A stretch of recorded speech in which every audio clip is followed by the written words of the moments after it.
வாழ்க வையகம், வாழ்க வளமுடன். வேதாத்ரி மகரிஷி சரணம். இனிய அன்பர்களே, இந்த சிந்தனை நிகழ்ச்சியை கூட்டுவித்த எல்லாம் வல்ல இறையருளை வணங்குவோம். இந்த நிகழ்ச்சிக்கு காரணமாக அமைந்த நமது நண்பர்களுக்கும் அன்பர்களுக்கும் நமது நன்றியை சொல்லுவோம். இன்று நமது சிந்தனைக்கு நாம் ஆத்மா என்ற ஒரு சிந்தனையை நாம் எடுத்துக்கொள்கிறோம். ஆத்ம விசாரம் அல்லது ஆத்ம சிந்தனை என்று நாம் இதை சொல்லலாம். ஆத்மா என்று நாம் சொல்லும்போது இந்த சிந்தனையை நாம் 3 பகுதியாக பிரித்து கொள்ளலாம். ஆத்மாவின் தோற்றம், ஆத்மாவின் இயக்கம், ஆத்மாவின் பயணம் என்று இதை 3ஆக நாம் பார்க்கவிருக்கிறோம். சுருக்கமாக நாம் ஆத்மா என்றால் என்ன அல்லது ஆத்மா என்றால் எது என்ற கேள்விக்கு சுருக்கமாக நாம் தெரிவிக்க வேண்டுமென்றால், எந்த ஒன்று ஒரு ஜீவனுக்குள் இருந்து அந்த ஜீவனை இயக்குகிறதோ அதற்கு பெயர் அந்த ஜீவனின் ஆத்மா அல்லது ஜீவாத்மா. ஆக நமக்குள்ளாக இருந்து நம்மை இயக்குகிற அந்த ஜீவாத்மாவை நாம் தெரிந்து கொள்ளும் போதுதான் நாம் ஏன் அவ்வாறு இயக்கப்படுகிறோம், நம்மை மென்மேலும் நல்ல முறையில் இயக்கப்படுவதற்கு நாம் அந்த ஜீவாத்மாவை ஏதாவது மேம்பாடு அடைய செய்ய முடியுமா, அல்லது நமது செயலுக்கும் அந்த ஜீவாத்மா அப்பாற்பட்டதா என்பதையெல்லாம் நாம் தெரிந்து கொண்டு வாழ்கிற போது நாம் நம்மை சீர் செய்து நமது வாழ்க்கை முறையை நல்ல முறையில் அமைத்து கொள்வதற்கான ஒரு வழிவகை பிறக்கிறது. ஆக ஆத்மாவை நாம் நன்றாக புரிந்து கொண்டால் நமது செயல் நன்றாக அமைந்துவிடும். நாம் ஆத்மாவை புரியாத வரைக்கும் நமது செயலில் திருத்தம் ஏற்பட வழியே இல்லை. ஆகவே தான் நாம் ஆத்மாவை பற்றி சிந்திக்க வேண்டிய ஒரு கட்டாயத்தில் இருக்கிறோம். ஆக நாம் ஏற்கனவே சொன்னதைப் போல, எந்த ஒன்று நமது ஜீவனுக்குள்ளாக இருந்து அந்த ஜீவனை வழிநடத்துகிறதோ அந்த ஒன்றிற்கு பெயர் ஆத்மா, ஜீவாத்மா. ஆக எனது செயல் மேன்மையானதாக இருக்கிறது என்றால் எனக்குள் இருந்து அதை வழிநடத்துகிற ஜீவாத்மா ஒரு மேன்மை அடைந்திருக்கிறது என்று அர்த்தம். எனக்குள் என்னுடைய செயல்கள் அதர்மத்தின் மீது அமைகிறது என்றால் எனக்குள் இருக்கிற ஜீவாத்மா மிகவும் கலங்கப்பட்டு என்னை சரிவர நடத்த முடியவில்லை. அதனால் ஆகவே எனது செயலுக்கு மேன்மைக்கும் அல்லது முரண்பாட்டிற்கும் காரணம் எனக்குள்ளாக இருக்கிற ஜீவாத்மா தான். எனது உடலை அது இயக்குகிறது, அது இயக்குகிற விதத்தில் எனது உடல் இயங்குகிறது. ஆக ஒருவர் மிக உயர்ந்த நிலையில் செயல்பட்டால் அவரை மகா உடல் என்று யாரும் சொல்வதில்லை, அவரை மகா உயிர் என்று யாரும் சொல்வதில்லை, அவரை மகா ஆத்மா என்று சொல்லுகிறோம். ஏனென்றால் அந்த செயலை அவரை செய்ய வைத்தது அவருக்குள்ளாக இருந்த ஆத்மா. ஆகவே அந்த ஆத்மா மகா ஆத்மா. ஆகவே தான் அவர் மகா செயலை செய்திருக்கிறார். ஆக நாம் ஒருவரை மேன்மையாக பேசும்போது அவருக்கு மகா உடல் என்று பட்டம் கொடுப்பதில்லை, மகா உயிர் என்று பட்டம் கொடுப்பதில்லை, ஆனால் மகா ஆத்மா என்று பட்டம் கொடுக்குறோம். மகாத்மா காந்தி என்று அவருக்கு அந்த ஆத்மாவை வைத்து தான் பட்டம் கொடுக்குறோம். ஆகவே நாமும் நமக்குள்ளே இருக்கிற ஆத்மாவும் ஒரு மகா ஆத்மாவாக வர வேண்டும் என்றால் அந்த ஆத்மாவினுடைய தோற்றத்தை நாம் தெரிந்து கொள்ள வேண்டும். எப்படி நமக்குள்ளாக அந்த ஆத்மா தோன்றியது, உருவானது என்பதை நாம் தெரிந்து கொள்கிற முதற் கட்டம். ஒரு தொலைக்காட்சி பெட்டியை எடுத்துக்கொள்கிறோம். எந்த ஒன்று அந்த தொலைக்காட்சி பெட்டியை இயக்குகிறதோ அதுதான் தொலைக்காட்சி பெட்டியினுடைய ஆத்மா. உங்களுக்கெல்லாம் நன்றாக தெரியும், அந்த தொலைக்காட்சி பெட்டியை பாட வைப்பது, பேச வைப்பது எது? நாம் வாங்குகிற சிக்னல் என்ற அலை. அந்த அலையில் இருப்பதைத்தான் இந்த பெட்டி பாடுகிறது. ஆக அந்த அலை வந்து தான் இந்த பெட்டியை பாட வைக்கிறது. ஒரு வானொலி பெட்டியில் அதை உள்ளிருந்து இயக்குவது அதற்குள்ளாக இருக்கிற நமது சிக்னல் என்று சொல்லுகிற அலைதான். ஆக ஒரு வானொலி பெட்டியினுடைய ஆத்மா என்பது அதை இயக்குகிற அலை. நாம் அந்த வானொலி பெட்டியை இயக்குகிற அலை, அதனுடைய ஆத்மா, அது எங்கிருந்து வருகிறது என்று நமக்கு தெரியும். சென்னையிலிருந்து வருகிறது, அங்கிருந்து அந்த அலையை அனுப்புகிறார்கள், அது வந்து எனது வானொலி பெட்டியை இயக்குகிறது என்பதை நாம் அறிவோம். என்னுடைய தொலைக்காட்சி பெட்டியை இயக்குகிற அதனுடைய ஆத்மாவகைய நாம் வாங்குகிற அலை எங்கிருந்து வருகிறது என்று எனக்கு தெரியும். ஏதோ சென்னையில் உள்ள ஒரு டிவி டிரான்ஸ்மிட்டரிலிருந்து அது வருகிறது. ஆனால் நம்மை இயக்குகிற ஆத்மா, நமக்கு உள்ளாக இருந்து இயக்குகிற ஆத்மா எங்கிருந்து வருகிறது என்று நமக்கே தெரியவில்லை. அதுதான் நமக்குள்ளாக இறங்கி நமக்கு உள்ளாக பயணித்து நாம் சில விஷயங்களை நம்மை பற்றியே தெரியவில்லை. ஆக நமக்கு நம்மை பற்றிய ஒரு ரியலைசேஷனே இல்லை, ஒரு தன்னிலை விளக்கமே இல்லை. ஆகவே தான் நமது முன்னோர்கள் நமக்கு புறம்பாக இருக்கிற அலைகளை பற்றி தெரிந்து கொள்வதை விட நமக்கு உள்ளாக இருக்கிற இந்த ஆத்மாவை தெரிந்து கொள்ளும்போது தான் நமது செயல் மேலோங்கும். ஆக மகான்கள் எல்லாம் சிறந்த செயல்கள் செய்திருக்கிறார்கள் என்றால் அவர்களுக்கு அவர்களை இயக்குகிற ஆத்மாவை பற்றிய ஞானம் அதுபடியாக தெரிந்திருந்தது. தெரிவதோடு மட்டுமல்ல, தன்னை இயக்குகிற அந்த ஆத்மாவை நாம் எப்படி அதை சீர் செய்ய முடியும் என்ற ஞானத்தையும் அவர்கள் அறிந்து வைத்திருந்தார்கள். அதுதான் நமது ஆத்மாவிற்கும் ஒரு தொலைக்காட்சி பெட்டி அல்லது வானொலி பெட்டியினுடைய ஆத்மாவிற்கும் உள்ள வித்தியாசமும் கூட. ஒரு தொலைக்காட்சி பெட்டி எங்கிருந்தோ வருகிற அலை அதை வந்து இயக்குகிறது. அந்த அலையை அந்த தொலைக்காட்சி பெட்டியை மாற்றிக்கொள்ள முடியாது. அந்த அலை எப்படி இருக்கிறதோ அதன்படி பாடிக்கொண்டே இருக்குமே தவிர இது சரியில்லை அப்படின்னு அந்த தொலைக்காட்சி பெட்டியை வந்து அந்த அலையை மாற்றிக்க முடியாது, அந்த ஆத்மாவை மாற்றிக்க முடியாது. ஆனால் நமக்குள்ளாக இயங்குகிற ஆத்மா, என்னை வழிநடத்துகிற, என்னை இயக்குகிற அந்த ஆத்மாவை இந்த உடலாகிய நான் அதை மாற்றிக்கொள்ள முடியும் என்பதுதான் ஆத்மாவை பற்றிய மிகச்சிறந்த ஞானம். ஆக நான் என்னுடைய ஆத்மாவை மாற்ற மாற்ற மாற்ற அது என்னை வழிநடத்துகிற விதமும் மாறிவிடுகிறது. ஆக எனது செயல் மேம்பாடு அடைய வேண்டும் என்றால் முதலாவது எனது ஆத்மாவை நான் சுத்தப்படுத்த வேண்டும். ஆக எங்கே இருக்கிறது எனது செயலின் மேம்பாடு என்பது, எனது ஆத்மாவை நான் சுத்தப்படுத்த எனது செயல் தன்னாக மேலோங்கிவிடும். ஆக அதை வந்து ஒரு தொலைக்காட்சி பெட்டி செய்ய முடியாது, அதை வந்து ஒரு வானொலி பெட்டி செய்ய முடியாது, அதை வந்து ஒரு மரத்தை அதனில் இருந்து இயக்குகிற ஒரு ஆத்மா இருக்கிறதே, அந்த ஆத்மாவை மாற்றுகிற ஒரு வல்லமை அந்த மரத்திற்கும் கிடையாது.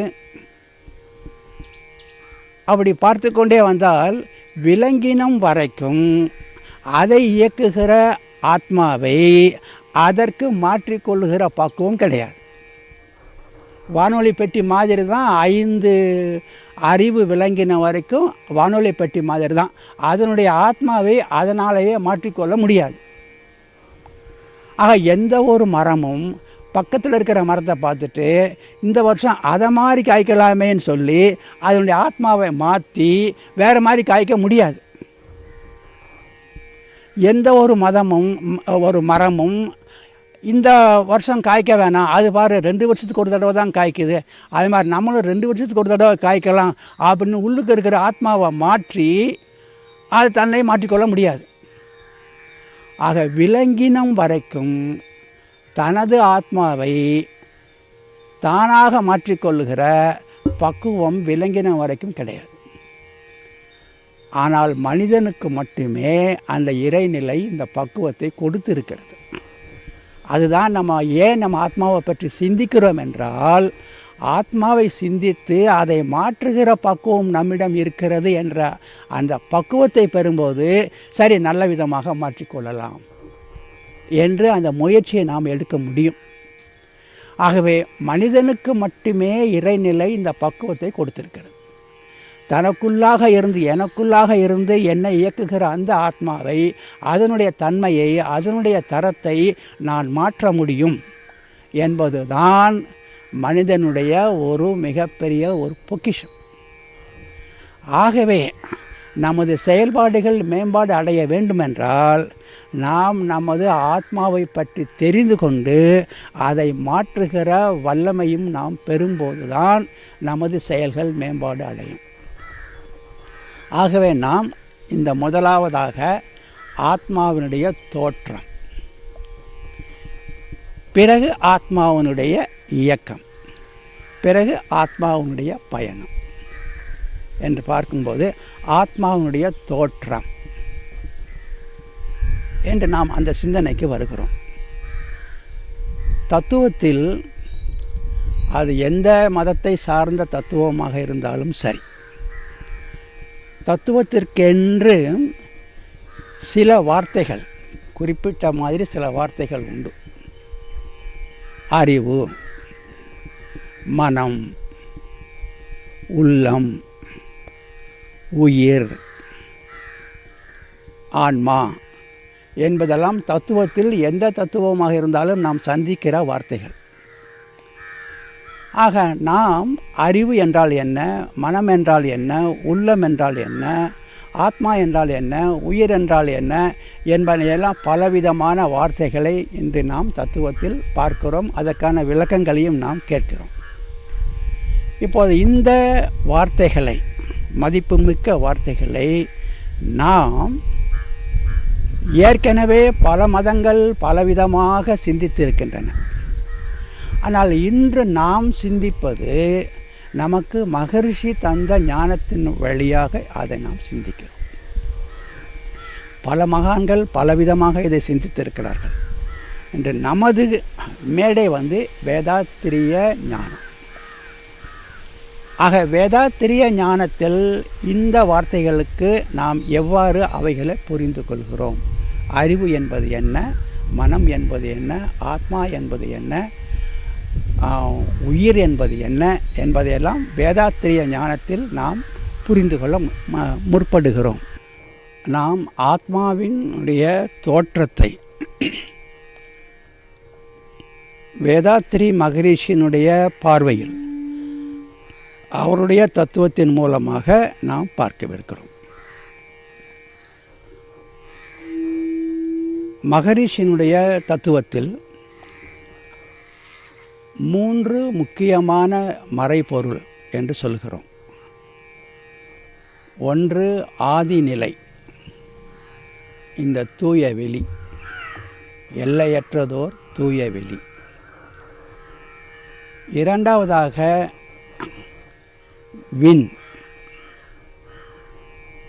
அதிலிருந்து தோன்றிய விண், சுத்தவெளி தன்னைத்தானே மாற்றிக்கொண்டு விண்ணாக உருவெடுத்தது விண். மூன்றாவதாக அந்த விண்ணின் சுழற்சியால் தூய வெளியில் ஏற்படுகிற அலைகள், அதை நாம் வெளி அலைகள் என்று சொல்லலாம். அல்லது வெளி என்பது அறிவுமயமானது, ஆகவே அதை அறிவு அலைகள் என்று சொல்லலாம். அதை மகரிஷியினுடைய தத்துவத்தில் காந்த அலை என்று சொல்லுகிறார். ஆக 3 முக்கியமான மறைபொருள்கள் நாம் வேதாத்திரிய தத்துவத்தில் சந்திக்கிறோம். இதற்கு பிறகு மற்றவையெல்லாம் இதனுடைய கூட்டுதான். அதற்கு பிறகு 4வது தத்துவம் என்று மறைபொருள் என்று ஒன்றுமில்லை. மற்றவை எல்லாமே இதனுடைய கூட்டுதான். ஆக இந்த 3ஐ நாம் முறையாக புரிந்து கொண்டால் தத்துவத்தில் உள்ள அனைத்தையும் புரிந்து கொள்ளலாம். அப்புறம் நம்ம என்ன சொன்னாலும் சரி, இந்த 3க்குள்ளே ஒன்று தான் அது.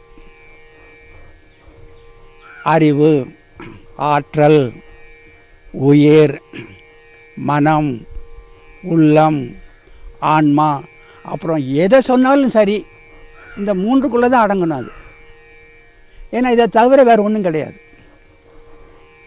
ஆகவே ஆத்மாவை நாம் என்ன என்று புரிந்து கொள்வதற்கு ஆத்மாவை மட்டுமல்ல, தத்துவத்தில் வருகிற அனைத்து அவர்கள் உபயோகிக்கிற அனைத்து அந்த வார்த்தைகளையும் புரிந்து கொள்வதற்கு இந்த 3ஐ புரிந்து கொண்டால் போதும். இதுதான் நமக்குள்ள கீ பாயிண்ட்ஸ். ஆக தூய வெளி, அதுவே தன்னை மாற்றிக்கொண்டு உருவான விண்ணினுடைய சுழற்சியால் ஏற்பட்ட வெளியில் ஏற்பட்ட அலைகள். ஆக தூய வெளி. தூய வெளி என்பதற்கு ஆங்கிலத்தில் விஞ்ஞானத்தில் ஸ்பேஸ் என்று சொல்லுகிறோம். விஞ்ஞானத்தில் ஸ்பேஸ் என்பதற்கு எந்த விதமான குணமும் கொடுக்கப்படவில்லை. அவர்கள் space is simply an empty thing என்று சொல்லி அதில் உலாவுகிற பொருள்களை மட்டுமே அவர்கள் சிந்தித்தார்கள். Space is only a stage. It's an empty stage in which masses are playing. அதனால் அவங்க கம்ப்ளீட்டாக ஸ்பேஸுங்கிறதே அவங்க விட்டுட்டாங்க. அதுக்கு ஒரு முக்கியத்துவமோ அதை கவனிக்கிறதுக்கு ஏதாச்சும் ஒரு சிந்தனையோ அவங்கக்கிட்ட கிடையாது. ஆனால் மகரிஷி ஸ்பேஸ் தான் அனைத்தும் அப்படின்னு முற்றிலுமாக ஒரு மெய்ஞான பார்வையில் முதலாவதாக நாம் பேச வேண்டியது இந்த வெளியைத்தான். இந்த வெளியினுடைய வெளிப்பாடு தான் மற்றவை அனைத்தும் அப்படின்னு இந்த வெளி என்பதற்கு ஒரு பிரதானமான ஒரு இடத்தை அவங்க தத்துவத்தில் கொடுத்துருக்காங்க. இது விஞ்ஞானத்திலிருந்து முற்றிலுமாக மாறுகிறது. அப்போ அந்த தூய வெளி என்பதற்கு மகரிஷி கொடுத்த அந்த விளக்கங்கள், அது எப்படிப்பட்டது அப்படின்னு கொடுத்தது, இது எல்லையற்றது. இந்த தூய வெளி என்பது அறிவுமயமானது. இந்த தூய வெளி என்பது ஆற்றல் மயமானது. இந்த தூய வெளிதான் காலத்தினுடைய பிறப்பிடம். காலத்தின் பிறப்பிடம் அறிவுமயமானது, ஆற்றல் மயமானது, எல்லையற்றது. அப்படின்னு பார்க்கும்போது இப்போ இந்த வேதாத்திரிய பார்வை என்று நான் சொன்ன உடனேயே இன்னொன்றையும் இந்த இடத்துல நம்ம சொல்லணும். மகரிஷி ஸ்பேஸ் அப்படிங்கிறத பற்றி ஆங்கிலத்தில் அவர் எழுதின ஆங்கில புத்தகத்தில் நீங்கள் பார்த்தீங்கன்னா ஸ்பேஸ் அப்படிங்கிறத பற்றி டிஸ்கிரைப் பண்ணிக்கிட்டே வருவார். Dark fluid matter, completely transparent, completely permeable அப்படின்னு டிஸ்கிரைப் பண்ணிட்டே வருவார். ஆக நீங்கள் ஸ்பேஸ்ன்னு அவர் எழுதின ஆங்கில புத்தகத்தில் டிஸ்கிரிப்ஷன் பார்த்தோம்னா, அட்ஜெக்டிவ்ஸ் பார்த்தோம்னா 7, 8, 9 ஜாஸ்தி போய்கிட்டே இருக்கும். It is completely transparent, தரோலி permeable அப்படின்னு அந்த அட்ஜெக்டிவ்ஸ் போய்கிட்டே இருக்கும் ஆங்கிலத்தில் எழுதும்போது. ஆனால் அதே வெளி என்பதை அவர் தமிழில் சொன்னபோது நாளோட நிப்பாட்டிக்கிட்டார். அது ஒரு ஆராய்ச்சிக்குரிய விஷயம். நீங்கள் அதை எடுத்துக்கிறணும், ஆராய்ச்சிக்கு எடுத்துக்கிறணும். ஏன் ஆங்கிலத்தில் அவ்வளவு அட்ஜெக்டிவ்ஸ் போட்டவர் தமிழில் சொல்லும்போது நாளோட நிப்பாட்டிக்கிட்டார்? அது கூட அந்த ஆரம்பத்தில் 3ஓட நிப்பாட்டிக்கிட்டார். கொஞ்சம் ஆரம்பத்தில் பார்த்தீங்கன்னா 2000க்கு முன்பாக பார்த்தீங்கன்னா 3 தான். முத்திறன் அப்படின்னு வற்றா இருப்பு சொன்னார், பேர் ஆற்றல்னு சொன்னார், பேர் அறிவு எனும் வளம் 3இன் இணைப்பாக அந்த பெரு வெளியை பார்க்குறாரு. அப்புறம் கொஞ்ச நாள் கழித்து என்ன பண்ணுறாரு, அந்த 4வது சேர்க்குறாரு. ஆனால் ஆங்கிலத்தில் அவர் எழுதும்போது ஸ்பேஸுக்கு வந்து அட்ஜெக்டிவ்ஸ் 7, 8 போகுது. இப்போ ஒரு சிந்தனை வந்து அவர் ஆங்கிலத்தில் போட்ட அட்ஜெக்டிவ்ஸையும் நம்ம தமிழ் படுத்தி இதில் சேர்த்துக்கலாமா அப்படின்னு அது ஒரு ரிசர்ச் பாயிண்ட் ஆஃப் வியூ, அது ஒரு ஆராய்ச்சிக்கு செய்யக்கூடிய ஒரு பகுதி. அது அப்படியே இருக்கட்டும். இப்போதைக்கு நம்ம வந்து மகரிஷி சொன்னதுபடி வற்றா இருப்பு, பேராற்றல், பேரறிவு, காலம் எனும் வளம் 4ம் ஒன்றிணைந்த பெருவெளியே தெய்வம். அப்போ இந்த 4 அம்சங்கள்னால அது என்ன செய்து, அது தன்னைத்தானே இறுக்கி கொண்டு என்ன ஆகுது, துகள்களாக தன்மாற்றம் அடைகிறது. ஆக ஸ்பேஸ், தூய வெளி, அதிலிருந்து நம்ம ஆரம்பிக்கிறோம். தன்மாற்றத்தின் முதல் தன்மாற்றம் என்ன, துகள்களாக வருது.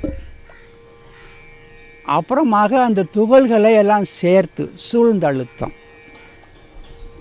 சூழ்ந்தழுத்தத்தினால அந்த துகள்களை சேர்த்து ஒரு கொத்து ஆக்குது.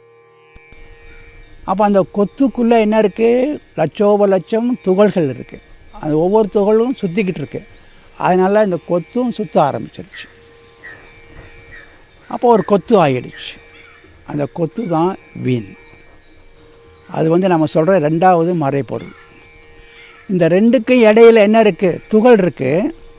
ஆனால் அந்த துகள் வந்து நம்முடைய பிரபஞ்சத்தில் நம்ம மேலே டைரெக்டாக எந்த ஆக்ஷனும் பண்ணுறதில்ல. அது உங்களுக்கு உடால போகும், அது வழியே போகும், அது வழியாக போகும், எல்லா இடத்துலையும் இருக்கும். ஆனால் உங்களுக்குள்ள அது இன்ட்ராக்ட் பண்ணுறதில்ல. துகள் நம்ம கூட இன்ட்ராக்ட் பண்ணுறது எங்கேருந்து ஆரம்பிக்குது, விண்லேருந்து தான் ஆரம்பிக்குது. விண்ணுக்கு முன்னாடி இருக்கிற துகளுக்கும் நமக்கும் இன்ட்ராக்ஷன் கிடையாது, ஆனால் இருக்குது. அந்த விண்ணுக்கு அப்புறமாக சுழற்சி அடையுது. அந்த விண் சுழற்சி அடையும் போது என்ன ஏற்படுது, உள்ளுக்க இருக்கிற சில இறை துகள்கள் வீசி வெளியே எரியப்படுகின்றன. அப்படி எரியப்பட்ட அந்த துகள்கள், இறை துகள்கள் எங்கே வந்து விழுது, வெளியில் வந்து விழுது. அப்படி அந்த வந்து விழுந்த உடனே ஒரு தண்ணீர் மட்டத்தில் கல் விழுந்த உடனே எப்படி அலை உருவாகுதோ அதே மாதிரி இந்த இறை துகள்கள் வந்து வெளியில் விழுந்த உடனே இந்த வெளியில் அலைகள் உருவாகுது. அந்த வெளி அலைகள்னு சொல்லலாம். வெளி வந்து அறிவுமயமானது, ஆக அறிவு அலைகள் அப்படின்னு சொல்லலாம், அல்லது காந்த அலைகள். ஆக காந்த அலை வந்துருச்சு. இப்போது எத்தனை மறைபொருள் பார்த்துருக்கோம், ஆதியாகிய சுத்த வெளி, விண்ணின் சுழற்சினால் வருகிற அலை, காந்த அலை. இதோட தத்துவம் முடிஞ்சது, அவ்வளோதான். இந்த 3ஐ மட்டும் நம்ம புரிஞ்சுக்கிட்டோம்னா தத்துவம் அதோட சரி. இனி மற்றது நீங்கள் என்ன சொன்னாலும் சரி, இதனுடைய கூட்டு தான் அது, புதுசாக ஒன்றும் கிடையாது. அதுக்கப்புறம் இப்போ மகரிஷி அந்த காந்த அலைன்னு சொன்னார் பார்த்தீங்களா, சுழற்சினால் காந்த அலை உருவாகுது, வெளியில் உருவாகுதுன்னு சொன்னார் பார்த்தீங்களா. இந்த இடத்துல இன்னொரு ஆராய்ச்சிக்குள்ள விஷயத்தை நம்ம பார்த்துக்கணும். இப்போ பிரம்மஞான பாடல் எல்லாத்துக்கும் தெரியும். இறைவெளியே தன்னிருக்க சூழ்ந்தழுத்தும் ஆற்றல் இதன் திணிவு மடிப்பு விழ சுழலும் நுண் விண்ணா. அப்புறம் அலை எப்படி உருவான்னு சொல்கிறாரு, நிறைவெளியில் விண் சுழல நெருக்குகின்ற உரசல். என்ன போட்டிருக்காருங்க, உரசல். நிலைவெளியில் எழுப்புகின்ற நேரலைகள் காந்தமா. அப்போ அங்கே அலைகள் உருவாகுவதற்கான காரணம் எப்படி போட்டிருக்காரு, உரசல். இங்கே ஒரு பம்பரம் சுற்றிக்கிட்டு இருக்கேன்னா பம்பரத்தோடு என்ன எது உரசுது, காற்று உரசிக்கிட்டு இருக்கு இல்லையா. அப்போ அந்த உரசல்னால காற்றுலேயும் சலனம் வந்துடுது. ஆக உரசல். ஆனால் மகரிஷியே பிற்காலத்தில் இந்த அலைகளினுடைய தோற்றத்தை பேசும்போது உரசல்ங்கிற வார்த்தையை விட கரைசல் போட்டார். அப்புறம் கரைசல் அவர் 2000க்கு பக்கத்தில் சமீபத்தில் எழுதின பாடலை நீங்கள் பார்த்தீங்கன்னா இது எப்படி 1 by 1 வருதுன்னு அவர் விவரிச்சிருக்கார். இறைவெளி தன் இறுக்கத்தால் எழுந்த முதல் தன்மாற்றம் இறைத்துகளாம். இது ரீசெண்டாக அவர் 2000க்கு அப்புறம் எழுதின பாடல். இறைவெளி தன் இறுக்கத்தால் எழுந்த முதல் தன்மாற்றம் இறைத்துகளாம். இறைத்துகள்கள் கூடியதோர் தொகுப்பே விண். இப்போ விண் வந்துருச்சு.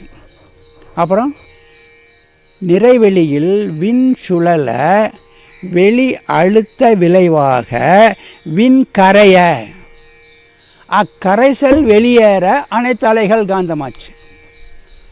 அங்கே உரசல் இங்கே என்னவாயிருச்சு, கரைசலை மாறிடுச்சு. ஏன் கரைசலுங்கிறார் இங்கே, அந்த விண் சுழலும் போது உள்ளுக்கு இருக்கிற இறைத்துகள்கள் என்னாகுது, வீசி எறியப்படுது. அப்போ இறைத்துகள்கள் வெளியேற விண் என்னாகுது, கரையுது. அப்போ அந்த கரைசல் வெளியேறும்போது தான் அலைகளாக வருது. அக்கரைசல் வெளியேற அனைத்து அலைகள் காந்தமாச்சு. ஸோ இது மிக மிக ஒரு நுணுக்கமான ஆராய்ச்சிக்குரிய ஒரு விஷயம். அவர் பிரம்மஞான பாடலில் உரசல்னு போட்டதை அவர் அடுத்த காலகட்டத்தில் போக போக போக உரசல் கரைசலாக மாறிடுச்சு. சரி, அப்போ அந்த கரைசல் வெளியேற அனைத்து அலைகள் காந்தமாச்சு. அப்புறம் மறைபொருளாம் காந்தம் என்ற நுண்துகளின் தன்மாற்றம். அப்போல்லாம் இதனுடைய தன்மாற்றம் தான். அப்புறம் அந்த அலையை நம்ம எப்படி உணர்கிறோம், தன்மாற்றம். அழுத்தம் முதல் 5ஆம் முடிவு நிலை மனமாம். முடிவு நிலை மனம். அந்த முடிவு நிலையெல்லாம் அப்படியே தான் இருக்குது. நீங்கள் பிரம்மஞான பாடலில் முடிவு நிலைன்னு சொல்கிறாரு, முறையாய் அக்காந்த அலை மனமாம் உடல் உயிர்களில் மதி உயர்ந்து உண்மை பெற மா பிரம்ம ஞானமாம். அதெல்லாம் அப்படியே தான் வச்சுருக்காரு.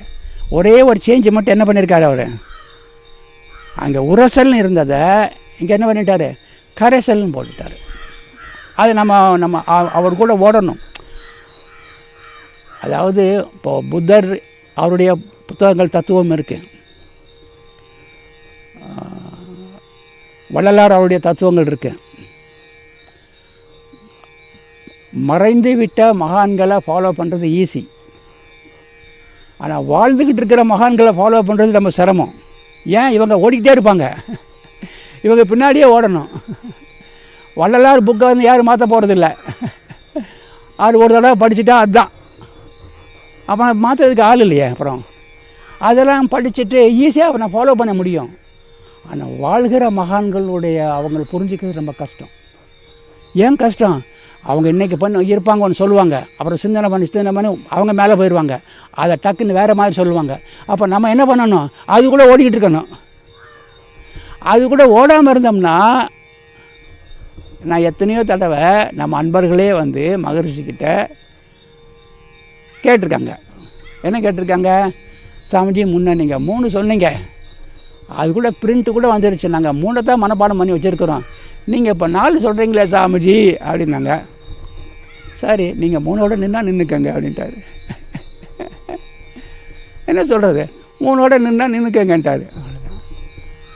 வாழ்கிற மகான்கள் கூட இருக்கும்போது அதில் ஒரு சந்தோஷமும் இருக்கும், அதில் அவங்க கூட ஓடிக்கிட்டே இருக்கணும். ஏன்னா அவங்க ஓடிக்கிட்டே இருப்பாங்க. ஆக உரசல் கரைசலானதை நம்ம ரசிக்கணும். இப்போ அந்த 90 வயசுலேயே மகரிஷி சிந்திச்சுக்கிட்டே இருந்துருக்கார் பாருங்க. அப்போ அவர் சிந்தனை பண்ணி மாற்றலன்னா யார் மாற்ற முடியும்? இப்போதைக்கு யாரும் மாற்ற முடியாது. ஏதோ ஒரு இன்னொரு காலகட்டத்தில் 100 வருஷம் கழித்து ஏதோ ஒரு மகான் வந்து அவருக்கு இந்த மகரிஷியினுடைய தத்துவங்கள்லாம் சரியாக போய் அவர் வேணால் மாற்றிருக்கலாம். 100 வருஷம் கழிச்சோ 200 வருஷம் கழிச்சோ தெரியாது. ஆனால் மகான் அவரே எல்லாத்தையும் சரி பண்ணிட்டு போயிட்டார். ரைட். மறைப்பொருளாம் காந்தம் என்ற நுண்துகளின் தன்மாற்றம் அழுத்தம் முதல் 5 முடிவு நிலை மனமாம். குறைவில்லா இயற்கையதன் தன்மாற்ற சீரதனை எல்லாமே தன்மாற்ற சீரதனை மேற்சொன்ன வரிசைகளில் வைத்து மனப்பாடம் செய்வீர். இதை படிச்சுக்கங்கப்பான்னு போயிட்டார். குறைவில்லா இயற்கை அதன் தன்மாற்ற சீரதனை மேற்சொன்ன வரிசைகளில் வைத்து மனப்பாடம் செய்வீர். இப்போது இந்த 3க்கு அப்புறம் காந்தத்துக்கு அப்புறம் ஒன்று அவர் கொண்டு வரல பாருங்கள். புதுசாக ஒன்றும் வரலைங்க. அப்புறம் இதனுடைய கூட்டு தான் எல்லாமே. இந்த 3னுடைய கூட்டு தான். இப்போ நீங்கள் எதை எடுத்தாலும் சரி, இப்போது நீங்கள் பிரபஞ்சத்தில் எதை பார்த்தாலும் சரி, இந்த 3னுடைய கூட்டு தான். இதை தவிர வேறு ஒன்று 4வது மறைபொருள் கிடையாது. இப்போது மகரிஷியுடைய தத்துவத்தில் இந்த 3ஐ நாம் புரிந்து கொண்டால் தத்துவம் முழுவதும் நம்ம கைவசம் வந்துடுச்சு. அவர் எதை பார்த்தாலும் ஈஸியாக புரிஞ்சுக்கலாம். எதை பார்த்தாலும் எந்த தத்துவத்தை படித்தாலும் ஈஸியாக புரிஞ்சுக்கலாம். பிற்காலத்தில் சன்மார்க்கமோ அல்லது வேதாந்தமோ இல்லைன்னா சைவ சித்தாந்தமோ எந்த தத்துவத்தை படித்தாலும் இந்த 3ல் நான் எக்ஸ்பர்ட்டாக இருந்துக்கிட்டேன்னா அவங்களாம் என்ன சொல்ல வராங்கன்னு டக்குன்னு புரிஞ்சுக்கலாம். ஆக இன்று நமக்கு கிடைத்த ஒரு மிகப்பெரிய ஒரு கீ இது. தத்துவத்துக்குள்ளே போய் ஈஸியாக பிடிக்கணும்னா மிகப்பெரிய கீ இந்த 3. இந்த கீயை வச்சுட்டு போனால் தான் உங்களுக்கு இதை இப்படி சொல்கிறாங்களா நான் புரிஞ்சிக்க முடியும்.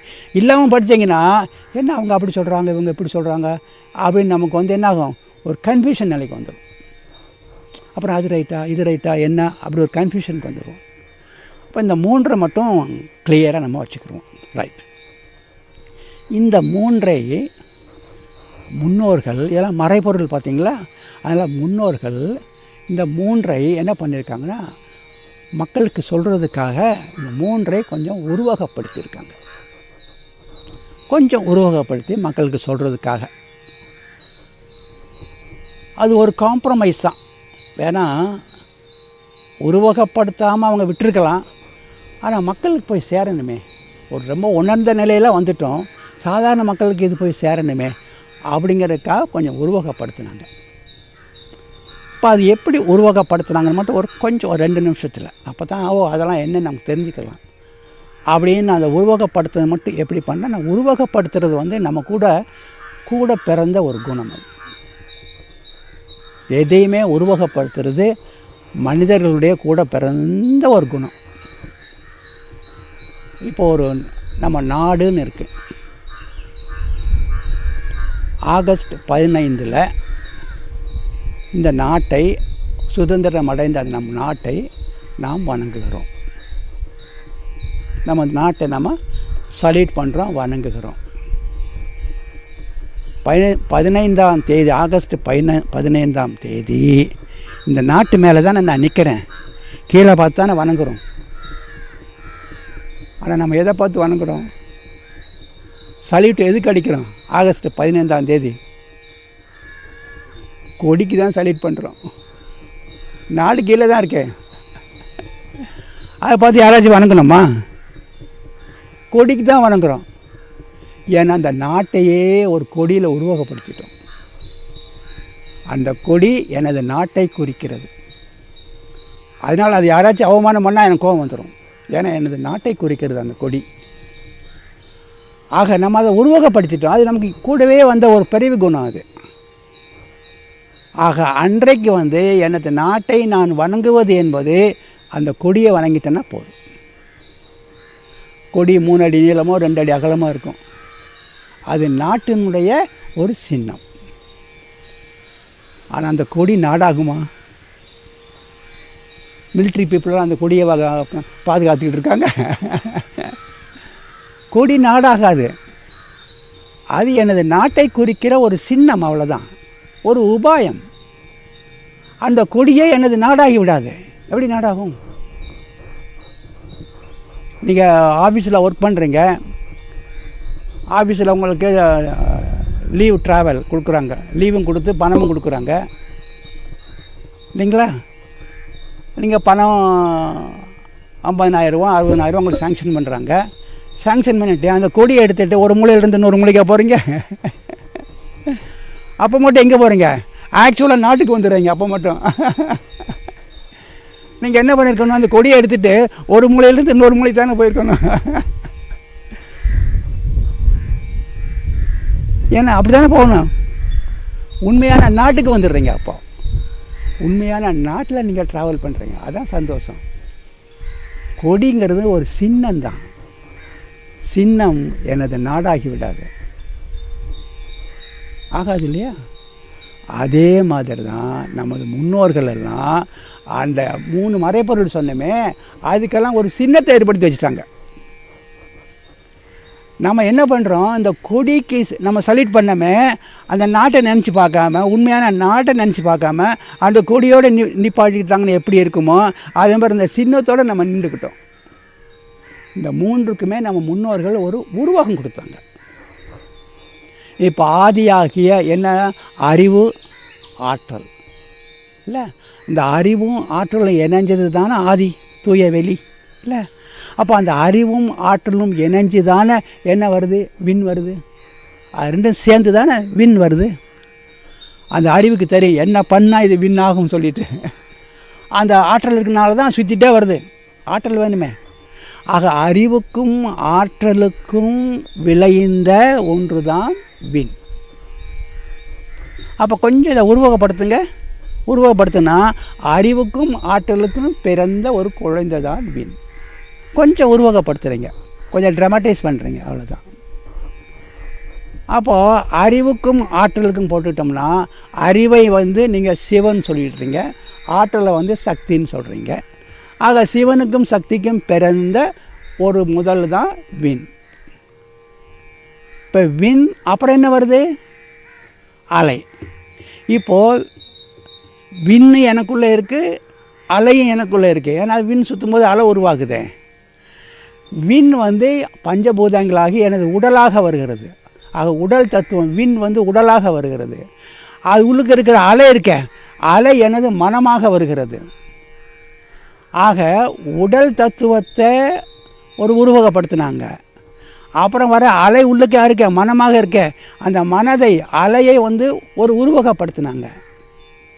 இந்த உடலை உருவகப்படுத்தினாங்களே பஞ்சபூதங்களும் சேர்ந்ததுன்னு சொல்லிட்டு எப்படி உருவகப்படுத்தினாங்க? விநாயகர். பஞ்சபூதங்களும் சேர்ந்தது அது.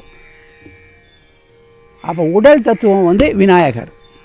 அதுக்கு உள்ளே இருக்கிற அலை தத்துவம் மனம் இருக்க, அதை இது கூட போட்டு ஐடென்டிஃபை பண்ணாங்க முருகன். அதான் முருகன் கூட மனம் அதில் ஐடென்டிஃபை பண்ணாங்க. உடலை யார் கூட ஐடென்டிஃபை பண்ணாங்க?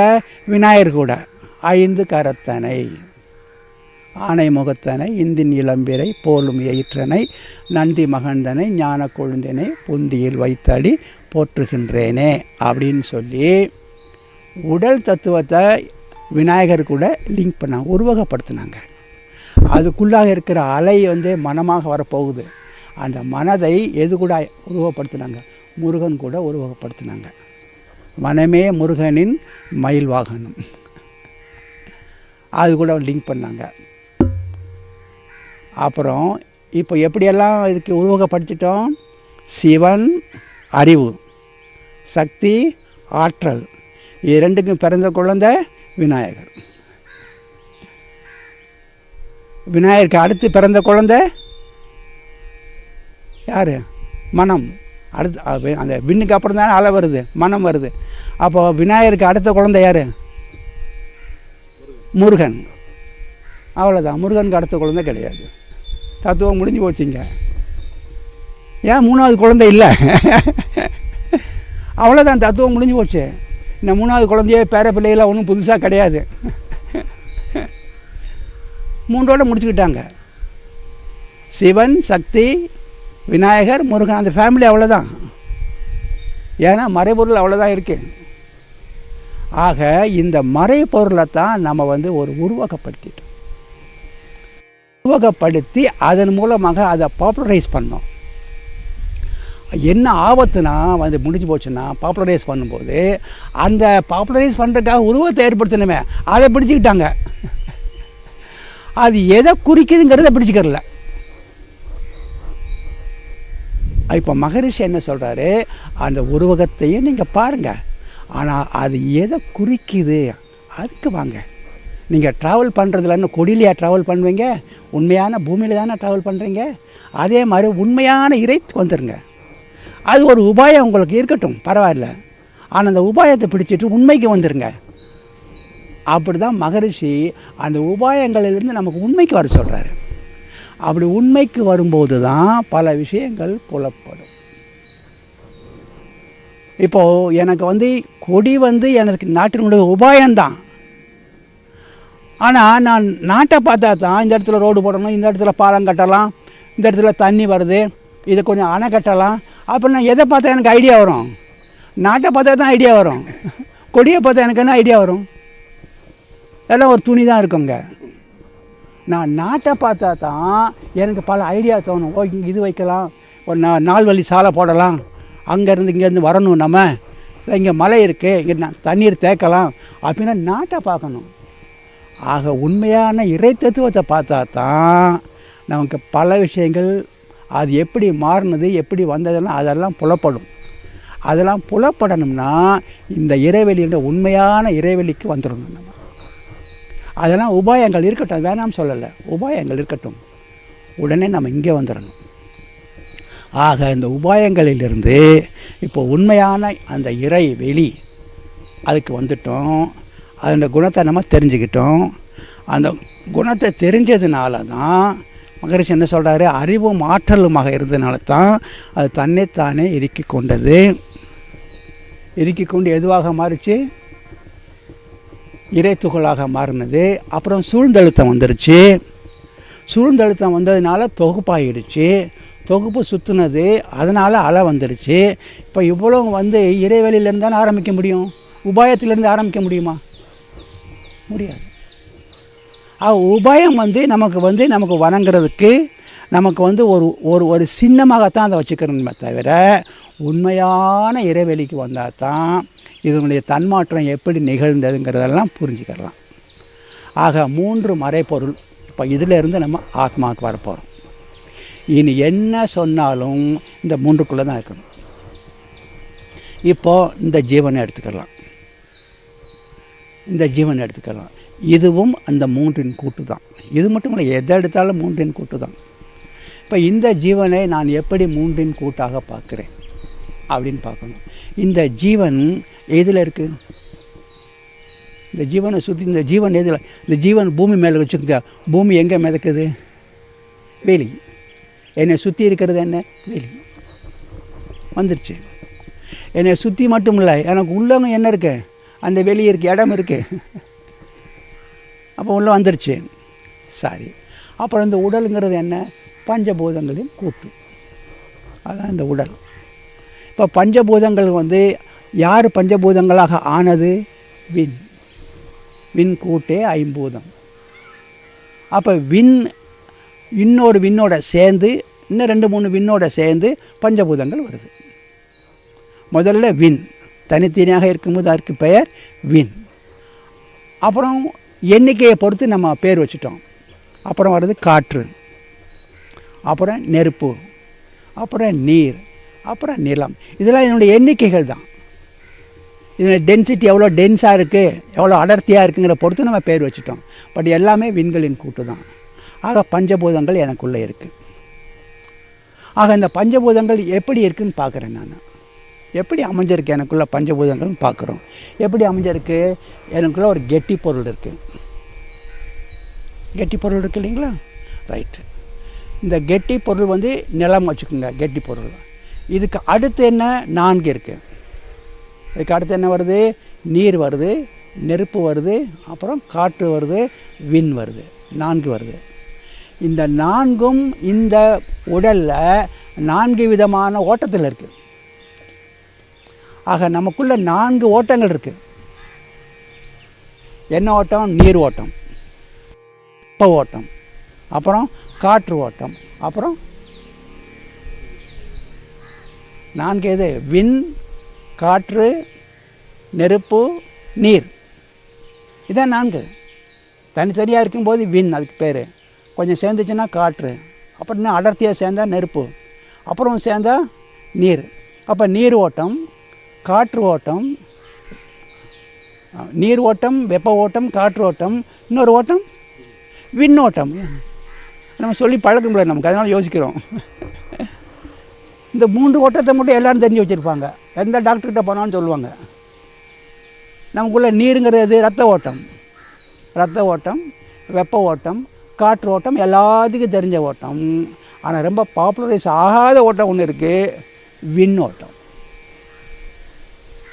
அந்த விண் ஓட்டம் தான் முக்கியமான ஓட்டம். அந்த விண்ணுங்கிறது என்ன? அது ஒரு துகள், அடிப்படையான ஒரு துகள். தனித்தனியாக இருக்கும்போது அந்த துகளுக்கு பேர் விண். விண் துகள். அது அதனுடைய சுழற்சி தான் விண் ஓட்டம். இப்போ நம்ம வீட்டில் கரண்ட்டுன்னு சொல்கிறோம், அது எதனுடைய ஓட்டத்தினால கரண்ட் வருது? கண்ணுக்கு தெரியாத அந்த ஒயரில் இருக்கிற எலக்ட்ரான்களின் ஓட்டம் தான் கரண்ட். எல்லாத்துக்கும் தெரியும், ஹைஸ்கூலில் படித்தவங்க எல்லாத்துக்கும் தெரியும். எலக்ட்ரான்களுடைய சுற்று ஓட்டம் தான் கரண்ட். அப்போ கரண்ட் அந்த ஒயரில் இருக்குன்னு என்ன அர்த்தம்? எலக்ட்ரான்கள் சுற்றி சுற்றி ஓடிட்டுருக்கு. ஏதோ ஒரு காரணத்தினால எலக்ட்ரான்கள் ஓட முடியலன்னு வச்சுக்கோங்க, என்ன ஆகுங்க? கரண்ட் இல்லை. ஆனால் அந்த எலக்ட்ரான்கள் எங்கேயோ ஓடிடலை, ஒயருக்குள்ளே தான் இருக்குது. ஆனால் என்ன பண்ண முடியலை? அப்படியே சர்க்யூட் கம்ப்ளீட் பண்ண முடியலை. அப்போ சர்க்யூட் கம்ப்ளீட் பண்ணலைன்னா கரண்ட் இல்லை. ஆனால் எலக்ட்ரான் இருக்குது. சர்க்யூட் கம்ப்ளீட் பண்ண முடிஞ்சுன்னா கரண்ட் வந்துடும். அதே மாதிரி நமக்குள்ள இந்த விண் ஓட்டம் இருக்க, அந்த விண் ஓட்டத்திற்கு மறுபெயர் உயிர் ஓட்டம். ஆக உயிர்ங்கிறது துகள் சம்மந்தப்பட்டது. முதல் துகள் ஆகாஷ் துகள், விண் துகள்னு சொல்கிறோமே, அது சம்மந்தப்பட்டது உயிர். ஆக உயிருக்கு 2 ஸ்டேட்டு தான். அது சுற்று ஓட்டம், விண் ஓட்டம், சுற்று ஓட்டம் வர வர வர உயிர் இருக்குது, கரண்ட் இருக்குது. ஏதோ ஒரு காரணத்தினால சுற்றி சுற்றி வர முடியலை அப்படின்னு என்ன அர்த்தம்? உயிர் உயிர் இல்லை. இப்போ இந்த தெளிவில் பாருங்கள், நம்ம எவ்வளோ பொய் பேசுகிறோம்னு தெரிஞ்சு போகும். இப்போ நீங்கள் வீட்டில் டிவி பார்த்துக்கிட்டு இருக்கீங்க, பின்னாடி உங்களுக்கு தெரியாமல் ஒரு பல்லி போய் ஒரு வயரை இப்படி கட் பண்ணிடுச்சு, கடிச்சிருச்சு, இப்படி வந்துருச்சு ஒயரு. அப்போ என்ன ஆகும்? கரண்ட் இல்லை. அப்போ நீங்கள் என்ன சொல்கிறீங்க? கரண்ட் இல்லைன்னு சொல்கிறீங்க. டிவிக்குள்ளே கரண்ட் இல்லைங்கிறீங்க.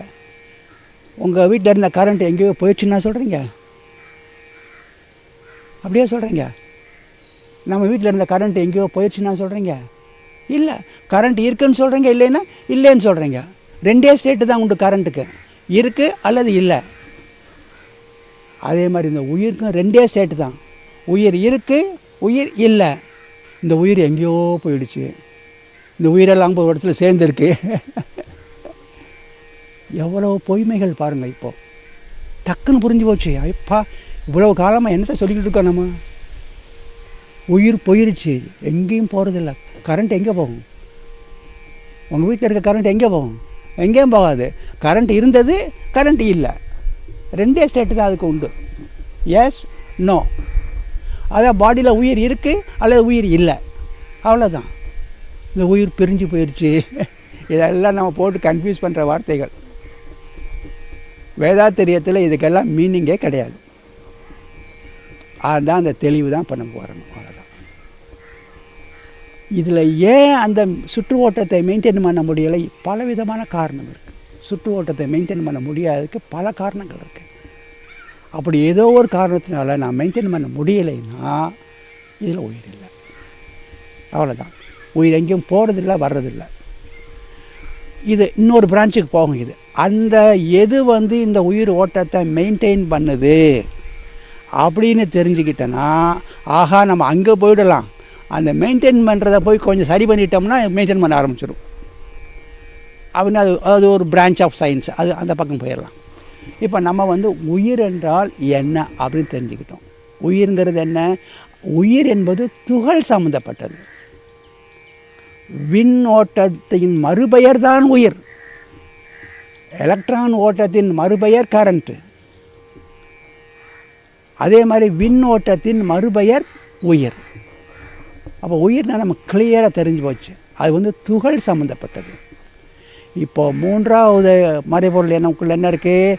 விண் இருக்குது, விண் ஓட்டம் இருக்குது, அதெல்லாம் பார்த்துட்டோம். இப்போ அந்த விண்ணிலிருந்து வரக்கூடிய சுழற்சினால் வரக்கூடிய அலைகள், இப்போ அந்த அலைகள் நமக்குள்ளேயும் இருக்குது. அப்போ அந்த அலைகள் என்ன பண்ணுது அப்படின்னு பார்க்கணும். இந்த விண் ஓட்டத்துக்கு ஒரு பெயர் என்ன சொன்னோம்? உயிர் ஓட்டம் இல்லையா? இப்போது ஒரு பெரிய இண்டஸ்ட்ரிக்கு போவோம். ஒரு ஒரு ஒரு நெல்லை அரிசியாக மாற்றுற ஒரு மிஷின் வச்சுக்கோங்களேன். அப்போது நெல்லை கொட்டுற ஒரு இடம் இருக்கும், அதுலேருந்து ஒரு பெல்ட் போகும். அது ஒன்று சுற்றி, இதை சுற்றினா அது சுற்ற ஆரம்பிச்சிடும், அது சுற்றினா இன்னொன்று சுற்ற ஆரம்பிச்சிடும். கட கட கட கடன்னு எல்லாம் ஆப்ரேஷனுக்கு வந்துடும். இங்கே பவர் நம்ம நெல்லை கொட்ட வேண்டியதுதான். இப்போ அந்த கரண்ட்டுங்கிறது என்ன? எலக்ட்ரான்களுடைய சுற்று ஓட்டம், அதுதான் கரண்ட்டுன்னு சொல்கிறோம். இப்போ அந்த எலக்ட்ரான் வந்து சுற்று ஓட்டத்தை மெயின்டைன் பண்ண முடியலை, ஒரு கேப் வந்துடுச்சு. அப்போ சுற்று ஓட்டத்தை மெயின்டைன் பண்ண முடியலை. அப்போ என்ன அர்த்தம்? சுற்று ஓட்டம் இல்லை, அவ்வளோதான். எலக்ட்ரான் இருக்கா இல்லையா வயரில்? எலக்ட்ரான் இருக்கும். இப்போ போய் அந்த வயரை தொடலாம், அந்த எலக்ட்ரானை போய் தொடலாம், நீங்கள் ஒன்றும் செய்யாது. கெமிஸ்ட்ரியில் வந்து அந்த எலக்ட்ரானே விட்டுருவாங்க, ஆனால் அதுக்கு எடை இல்லை, அதனால் அது கணக்கிலேயே சேர்த்துக்க மாட்டாங்க. அதை கெமிஸ்ட்ரியில் நீங்கள் இப்போ வயரை போய் தொடலாம், ஒன்றும் பண்ணாது. உங்களை கண்ணுக்கு தெரியாது அந்த எலக்ட்ரான் உங்களை ஒன்றும் பண்ண போகிறதில்ல. ஆனால் அதே எலக்ட்ரான் சுற்றி வர ஆரம்பிச்சிருச்சுன்னா நீங்கள் போய் தொட முடியுமா? முடியாது. அதுக்கு ஒரு பவர் வந்துடுது. அந்த எலக்ட்ரான் கண்ணுக்கு தெரியாத அந்த எலக்ட்ரான் சுற்றி வர ஆரம்பிச்சிருச்சுன்னா இந்த ரோப் ஓடுது, அது ஓடுது, இது ஓடுது, இண்டஸ்ட்ரியே ஓடிக்கிட்டு இருக்கு. எவ்வளோ பெரிய பவர் வந்துடுது பாருங்கள். ஆனால் அதே எலக்ட்ரான் ஓடாமல் நின்றுச்சுன்னா ஒன்றும் இல்லை, யார் வேணாலும் போய் தொடலாம். அதே மாதிரி தான் உள்ளுக்கு இருக்கிற விண்ணோட்டம். உள்ளுக்கு இருக்கிற விண்ணோட்டம் சுற்று ஓட்டத்தில் இருந்துச்சுன்னா உள்ளுக்கு அவ்வளோ பவர் வந்துடுது. பிரெயினுக்கு பவர் கொடுக்கும், ஹார்ட்டுக்கு பவர் கொடுக்கும், எல்லாத்துக்கும் பவர் கொடுத்தும் கோஆர்டினேட் பண்ணும், எல்லாம் பண்ணி ரெடி பண்ணி வச்சிடும். இயங்கிறதுக்கு ரெடி பண்ணிவிடும், சும்மா இயங்கிறதுக்கு ரெடி பண்ணிவிடும். ஆக அந்த விண் ஓட்டம் இல்லைன்னா எதுக்கும் பவர் இல்லை, அப்படியே போயிடுது, அவ்வளோதான். இதில் என்ன ஒரே ஒரு பாயிண்ட்னா, இந்த மனிதனுக்கும் சாதாரணனுக்கும் எலக்ட்ரான் இருக்குது, டிவி இருக்குது, பள்ளி கடிச்சிருச்சு, கரண்ட்டு இல்லை. கரண்ட்டு இல்லைனாலும் அந்த டிவி பெட்டிக்கு ஒன்றும் ஆகிறதில்ல, பாடாதே தவிர பெட்டிக்கு ஒன்றும் ஆகிறதில்ல. அது பேசாமல் அப்படியே உட்காந்துட்ருக்கோம், போய் ஒட்ட வச்சா பாட ஆரம்பிச்சிடும். ஆனால் இங்கே என்னென்னா, அதான் இந்த சிஸ்டத்தோட அதை கிரேட்னஸ்ன்னு சொல்கிறதா அது வீக்னஸ்ன்னு சொல்கிறதா தெரியல. இங்கே அந்த விண்ணோட்டம் இருக்குது பார்த்தீங்களா, கரண்ட்டு, அது அது அது இல்லைன்னா இந்த பாடியே டிகே ஆயிடுது. அதுதான் பிரச்சனை. ஒரு 6 மணி நேரம் கழித்து இதில் ரிவைவ் பண்ணலாம் அப்படிங்கிறதுக்கு இங்கே வழி இல்லை. ஒரு ஒரு ஷார்ட் இன்டர்வல் தான் கொடுக்குது, அது ஒரு ஃபியூ மினிட்ஸ் தான் அது கொடுக்குது. அதில் அந்த கரண்ட் இல்லைன்னா எல்லாம் டிக்க ஆரம்பிச்சிடுது. அப்புறம் கரண்ட்டை கொடுத்தும் பிரயோஜனம் இல்லை. நல்ல வேளை டிவி பெட்டி அப்படி இல்லை. அப்படி இருந்தால் என்ன ஆகுதுங்க, ஒவ்வொரு தடவை பவர் போகும்போது டிவி பெட்டி போயிடும். டிவி பெட்டி ஸ்டெடியாக உட்காந்துட்டு இருக்கோம், 4 நாள் ஆனாலும் சரி, அது பாட்டுக்கு பேசாமல் இருக்கும். இது ஃபியூ மினிட்ஸில் போயிடும். அதுதான் வித்தியாசம். சரி, இப்போ அடுத்த மறைப்பொருளுக்கு வர்றோம். என்ன மறைப்பொருள்? அந்த விண்ணுடைய சுழற்சினால் உருவாகிற அலை. உள்ளுக்க எனக்குள்ள அலைகள் இருக்குது இல்லைங்களா? இந்த அலைகள் உள்ளுக்கு இருந்துக்கிட்டு என்ன பண்ணுது? இப்போ இந்த உயிர் இருந்துக்கிட்டு என்ன பண்ணுது? அதுக்கு ஒரு வேலை இருக்குது. உயிர் என்ன பண்ணுது? விண் ஓட்டத்தினால கரண்ட் வந்துருச்சு, உயிர் பயோ கரண்ட் வந்துருச்சு. அது போய் எல்லாத்துக்கும் எனர்ஜியை கொடுத்து எல்லாம் கோஆர்டினேட் பண்ணி ரெடி பண்ணிடுச்சு, நம்மளை என்னை பேசுகிறதுக்கு ரெடி பண்ணிடுச்சு அந்த உயிர். இந்த உள்ளுக்கு இருக்கிற அலை என்ன பண்ணுது? அதனுடைய வேலை என்ன அப்படின்னு பார்த்தா, இயற்கையில் இறைநிலை எதையுமே அனாவசியமாக அது உற்பத்தி பண்ணாது. ரொம்ப ஒரு எக்கனாமிக்கலாக இருக்கணும்னா இறைநிலை தான். அதை மாதிரி எக்கனாமிக்கலாக நம்மளால் இருக்க முடியாது. ரொம்ப எக்கனாமிக்கலாக இருக்கும். அது அனாவசியமாக எதையுமே அதை போய் சேர்த்துக்க வைக்காது. அது எவ்வளோ எக்கனாமிக்கலாக இருக்குது பாருங்கள். நம்ம நாக்கு இருக்குது பார்த்தீங்களா, அதனுடைய நீளம் அகலம் எவ்வளவு சுமாராக. நம்ம நாக்கு அதனுடைய நீளம் அகலம் ஒரு 2 இன்ச்சு நீளம் இருக்குங்களா நாக்கு. அகலம் ஒரு 1/2 இன்ச்சு. ஒரு 2 இன்ச்சு நீளம், ஒரு 1/2 இன்ச்சு அகலம் இந்த நாக்கு. அதில் போய் இந்த இறைநிலை எவ்வளோ விஷயத்தை வச்சுருக்கு பாருங்கள். இல்லை, ஒரு பதார்த்தத்தை டேஸ்ட் பண்ணுறதும் அதுதான். நல்லா இருக்குன்னு தெரிஞ்சுக்கிட்டு சாப்பிடும்போது சும்மா இருக்கிறதில்ல, அரைச்சி கொடுக்கறதும் அதுதான். அதுதான் அரைச்சி கொடுக்குறது, கை மாதிரி அரைச்சி கொடுக்குறது அதுதான். சாப்பிட்டாச்சா சும்மா இருக்கிறதில்ல, தண்ணியை போட்டு எல்லாம் க்ளீன் பண்ணுறதும் அதுதான். குப்பிடிக்கிறோம்ல, எல்லாத்தையும் க்ளீன் பண்ணுறதும் அதுதான். சாப்பிட்டுட்டு இந்த சாம்பாரில் ஏன் இன்றைக்கி உப்பு குறைஞ்சி போச்சுன்னு சொல்கிறதும் அதுதான். எத்தனை வேலைகள் கொடுத்துருக்கு பாருங்கள் அதுக்கு. அந்த நாக்குக்கு இந்த 2 இன்ச்சு நீளம், ஒரு 1/2 இன்ச் அகலத்தில் எவ்வளோ வேலைகளை பேக் பண்ணியிருக்கு பாருங்கள். இன்னும் பல வேலைகள் இருக்குது அதுக்கு. ஒருத்தர் கூட சண்டை போடுறதும் அதுதான், சமாதானம் பேசுகிறதும் அதுதான். இல்லை, இவ்வளோ வேலைகளை அதில் வச்சுருக்குன்னா அப்போ இந்த உள்ளுக்கு இருக்கிற அலையில் எவ்வளோ வேலையை வச்சுருக்கும். அவ்வளோ வேலைகள் அந்த உள்ளுக்கு இருக்கிற அலையில் இறைநிலையை வச்சுருக்கு. அந்த அலை என்ன பண்ணுது? அது ஒரு மகத்தான காரியத்தை செஞ்சுக்கிட்டு இருக்கு அந்த அலை. இந்த இது அதனுடைய செயல் என்ன செய்துங்கிறத தான் மகரிஷி ஒரு விஞ்ஞானபூர்வமாக அதை அணுகிறார். இந்த உள்ளுக்கு இருக்கிற அலை என்ன பண்ணுது நம்மளை அப்படின்னு ஒரு விஞ்ஞானபூர்வமாக அணுகிறார். அப்படி அணுகும்போது தான் மிகப்பெரிய ஒரு விஞ்ஞான கருத்தை எடுத்துக்கொண்டு உள்ளே போடுறார். இப்போ இதை ஒரு சயின்டிஸ்ட்டு இது வரைக்கும் பண்ண முடியலை. அவன் அன்றாடம் பார்க்குறான், அந்த பார்த்ததை அவன் உள்ளுக்கு இறக்க முடியல, அந்த நாலேஜ் அவனுக்கு இல்லை.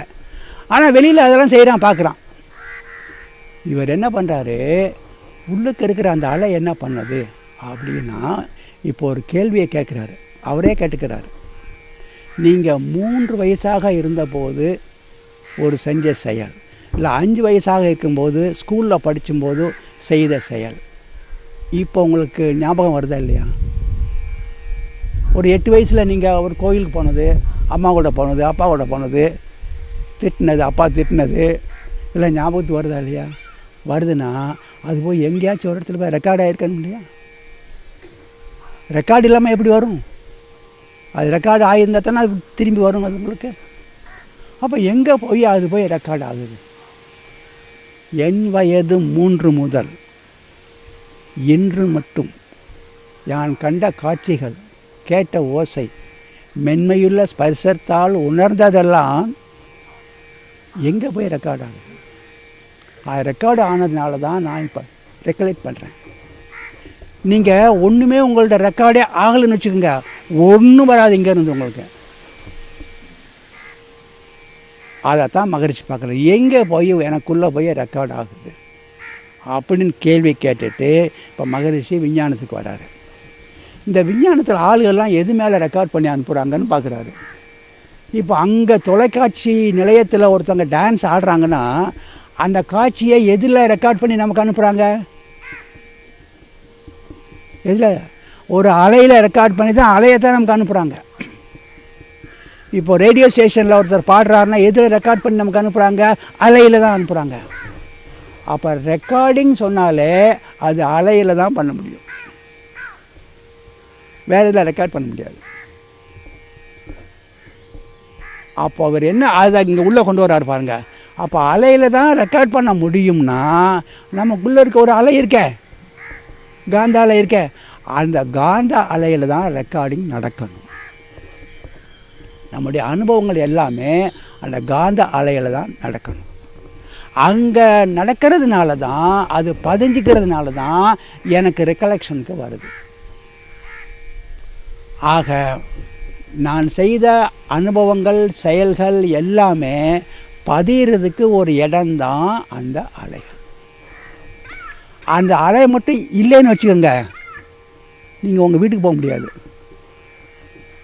அலை இல்லைன்னா உங்களுக்கு எப்படி உங்கள் வீடு எங்கே இருக்குன்னு தெரியும்? இப்போ அலையில் இருக்குது உங்களுக்கு, டக்குன்னு நினச்சவொன்னு வருது, 22ஆம் நம்பர் பஸ்ஸை பிடிங்குது இந்த அலை. அந்த மட்டும் ரெக்கார்டு ஆகலை, நம்ம ஒன்றுமே ஃபங்க்ஷனே பண்ண முடியாது. நான் என்றைக்கோ படித்ததை இன்றைக்கி சொல்லிக்கிட்டு இருக்கிறேன்.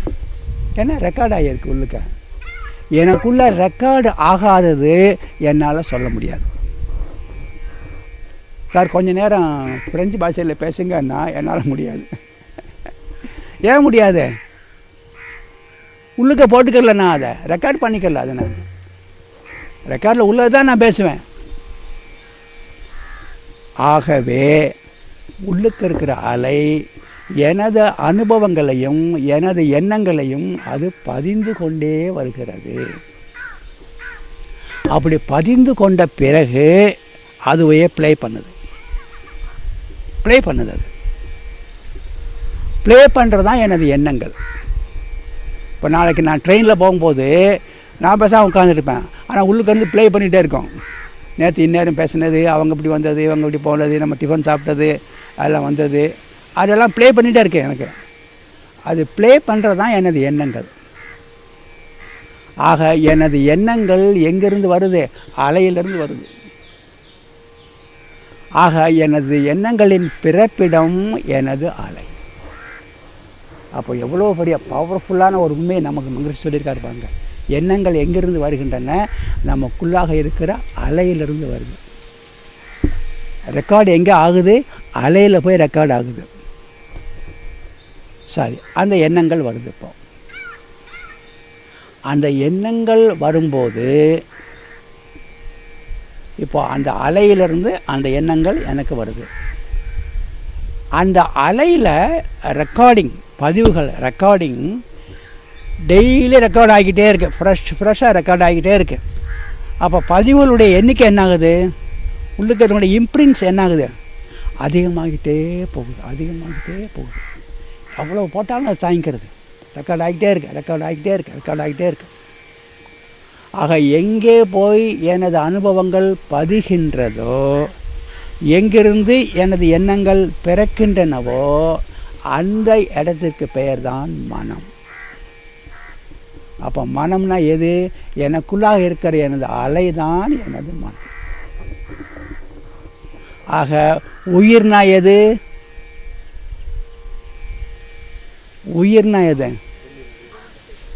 எது உயிராக வருது? விண்ணுடைய சுற்று ஓட்டம். அது துகள் சம்மந்தப்பட்டது. உயிர் துகள் சம்மந்தப்பட்டது, விண்ணினுடைய சுற்று ஓட்டம். ஆனால் எனது மனம்ங்கிறது துகள் அல்ல, அலை. அது அலை சம்மந்தப்பட்டது. எனது மனம் அலை சம்மந்தப்பட்டது. அதனால் உயிர்க்குடைய மூல காரணம் வேறு, மனதினுடைய பேஸ் வேறு. மனம்ங்கிறது ஒரு அலை, ஆனால் உயிர் என்பது ஒரு துகள். அது துகள் சம்மந்தப்பட்டது, அந்த விண்ணோட்டத்தினுடைய சுற்று ஓட்டத்தோடு சம்மந்தப்பட்டது. இப்போ எனக்கு உள்ளே இருக்கிற அலை என்ன பண்ணுதுன்னு எனக்கு தெரிஞ்சு போச்சு. இப்போ நான் ஒன்று யோசிக்கிறேன். இப்போ உள்ளுக்க எனக்கு அலை. இப்போ இதையே கொஞ்சம், இந்த சிந்தனையை கொஞ்சம் விரிவாக்குங்க. ஒரு பசுமாடு இன்றைக்கு தான் ஒரு கன்று போடுது. அதுக்கு பசி எடுக்குது. பசி எடுத்த உடனே அது அப்படியே தடுமாறி எங்கே போய் பால் குடிக்குது? அந்த மடிக்கு போயிடுது. அப்போது உள்ளுக்கு அதுக்கு அந்த ஒரு எண்ணெய் இருக்கிறதுனால தான் அங்கே போகுது. அப்போ அதனுடைய அனுபவம் தான் இன்னும் ஆகலையே, இப்போ தானே பிறந்திருக்கு. அதுக்கு எப்படி பதிவு வந்துச்சு? அப்புறம் அது அனுபவம் ஆகலையா? இப்போ தானே அது பிறந்திருக்கேன். ஆனால் அது தடுமாறி அந்த வாசனையை கண்டுபிடிச்சி போயிடும், அது மடிக்கு போயிடும். அப்போ அதுக்கு எப்படி பதிவு வந்துச்சு? அது எப்படி அந்த எண்ணங்கள் அங்கே போகுது? இப்படி நீங்கள் யோசிச்சு பார்த்தீங்கன்னா அப்போது என்ன உண்மை புலப்படுதுன்னா, இப்போ நான் நம்ம இந்த தாயின் வயிற்றில் ஒரு செல்லாக உருவாகிறோம். அப்போ நான் எனது அனுபவங்கள் இல்லை இல்லை எனது அனுபவங்கள் இல்லை. அப்போ அப்படியே டெவலப் ஆகுது.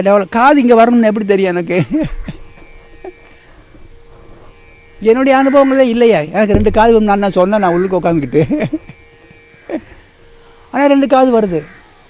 அப்போ எப்படி இந்த 2 காது வருது? எப்படி வருது இது? சார் 2 காது வந்தால் போதும், 3ஆவது காது வேணாம். இது வந்துடுச்சா அது வந்துடுச்சா, சார் எல்லாம் ரைட்டா ரைட் அப்படின்னு எப்படி எது ட்ரைவ் பண்ணுது அப்படின்னு மகரிஷி அப்படி யோசிச்சு பார்க்கும்போது தான் அவருக்கு என்ன நமக்கு ஒரு மிகப்பெரிய ஒரு தத்துவம் என்ன புலப்படுதுன்னா, இப்போ ஒரு வேப்ப மரம் இருக்குது. ஒரு விதையை போடுறோம், அதுலேருந்து வேப்ப மரம் அப்படியே வருது. அது அப்படியே ஃபங்க்ஷன் பண்ணுது. எதை மாதிரி ஃபங்க்ஷன் பண்ணுது? அந்த தாய் மரம் என்னென்னலாம் செஞ்சதோ அதெல்லாம் இது செய்யும். ஏன் செய்யுதுன்னா விதைக்குள்ளே அவ்வளோ ரெக்கார்டிங் இருக்குது. அப்போது இந்த மரம் இனிமே தான் வரப்போகுது, இருந்தாலும் அந்த மரத்துக்குள்ளே அவங்க அம்மா செஞ்சதெல்லாம் ரெக்கார்ட் ஆகிருக்கு. அதனால தான் ரிப்பீட் பண்ணுது. அப்புறம் இது என்ன பண்ணுது? மறுபடியும் பெருசாகி மறுபடியும் விதைக்குள்ளே சுருங்குது. அப்போ இது என்னென்னலாம் செஞ்சதோ அதெல்லாம் அந்த விதைக்குள்ளே சுருங்கிடும். அதே மாதிரி தான் நம்ம எந்த விதையிலேருந்து வர்றோம்? அப்பாவுனுடைய பாதி, அம்மாவுனுடைய பாதி. ஆக நான் உருவாவதற்கு முன்னாடியே அம்மா அவங்க செஞ்சதெல்லாம் அனுபவங்கள் எல்லாம் அந்த அம்மாவுனுடைய பாதியில் சுருங்கிடுது, ரெக்கார்ட் ஆயிடுச்சு. அப்பாவுடைய எக்ஸ்பீரியன்ஸு அவர் ஆரம்பத்துலேருந்து செஞ்சதெல்லாம் அப்பாவுடைய பாதியில் சுருங்கிடுச்சு. அப்போ 2ம் சேர்ந்ததுனால எனக்குள்ளே பிகின் பண்ணும்போது ரெக்கார்டிங் வந்துடுச்சு. அந்த ரெக்கார்டிங் படி தான் அது வளருது. உள்ளுக்கு அந்த ஆர்டர் பண்ணுது. ஹேர் இப்படி வச்சுக்கோ, கலர் இப்படி வச்சுக்கோ, ஐப்ரோ இப்படி இருக்கட்டும், காது இந்த ஷேப்பில் இருக்கட்டும், அப்படி எல்லாம் உள்ளுக்கு இருக்க ரெக்கார்டிங் பண்ணுது. அது பண்ணுற அந்த இன்ஸ்ட்ரக்ஷன்ஸில் தான் அப்படி வளருது. ஆக எனது அனுபவம் இல்லாமலேயே எனக்குள்ளே ரெக்கார்டிங் வந்துடுது, இம்ப்ரிண்ட் வந்துடுச்சு. யார் மூலமாக வந்தது? அம்மா அப்பா மூலமாக எனக்கு இம்ப்ரிண்ட்ஸ் வந்தது. அதனால தான் அது காது உற்பத்தி பண்ணுது பாருங்கள். காது உற்பத்தி பண்ணும்போது ஒன்று எங்கள் அம்மா மாதிரி இருக்கும், இல்லைன்னா அப்பா மாதிரி இருக்கும். அப்புறம் ஹைட் எனக்கு 7 அடிக்கு போக முடியல. அதுக்கு என்ன காரணம்? அவங்களுடைய இம்ப்ரிண்ட்ஸ் கொடுத்துருக்காங்க, அதன்படியே இதுக்கு ஹைட் வரும். அம்மா அப்பா அவங்களுடைய எவ்வளோ ஹைட்டோ அந்த ஹைட்டு தான் அட்ஜஸ்ட் பண்ணி தான் இது வருது. எனக்கு 7 அடி போகக்கூடிய இது. எனக்கு 7 அடி நான் வளரல, காரணம் நான் இல்லை. அது காரணம் என்ன? அம்மா அப்பா கூட இம்ப்ரிண்ட் அப்படி தான் இருக்குது, அவங்க பதிவு அப்படி தான் இருக்குது.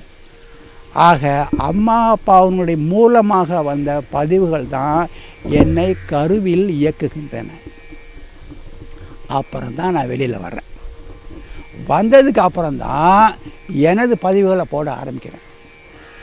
அப்புறம் அம்மா சொல்லிக் கொடுப்பாங்க, அவங்க பிரதர் வந்தால் இவர் தான் மாமா அப்படிங்க. அப்போ பதிவு போட்டுக்கிட்டேன், இவர் வந்தால் மாமான்னு சொல்லணும்.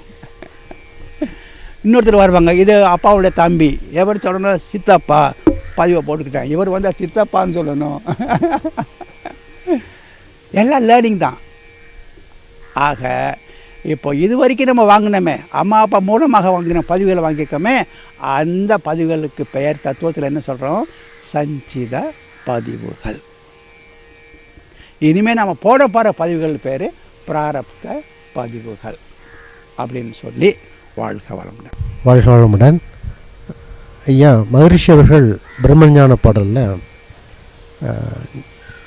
நிலைவெளியில் எழுப்புகின்ற நேரலைகள் காந்தமா, நேரலைகள் காந்தம் என்று சொல்கிறாருங்க.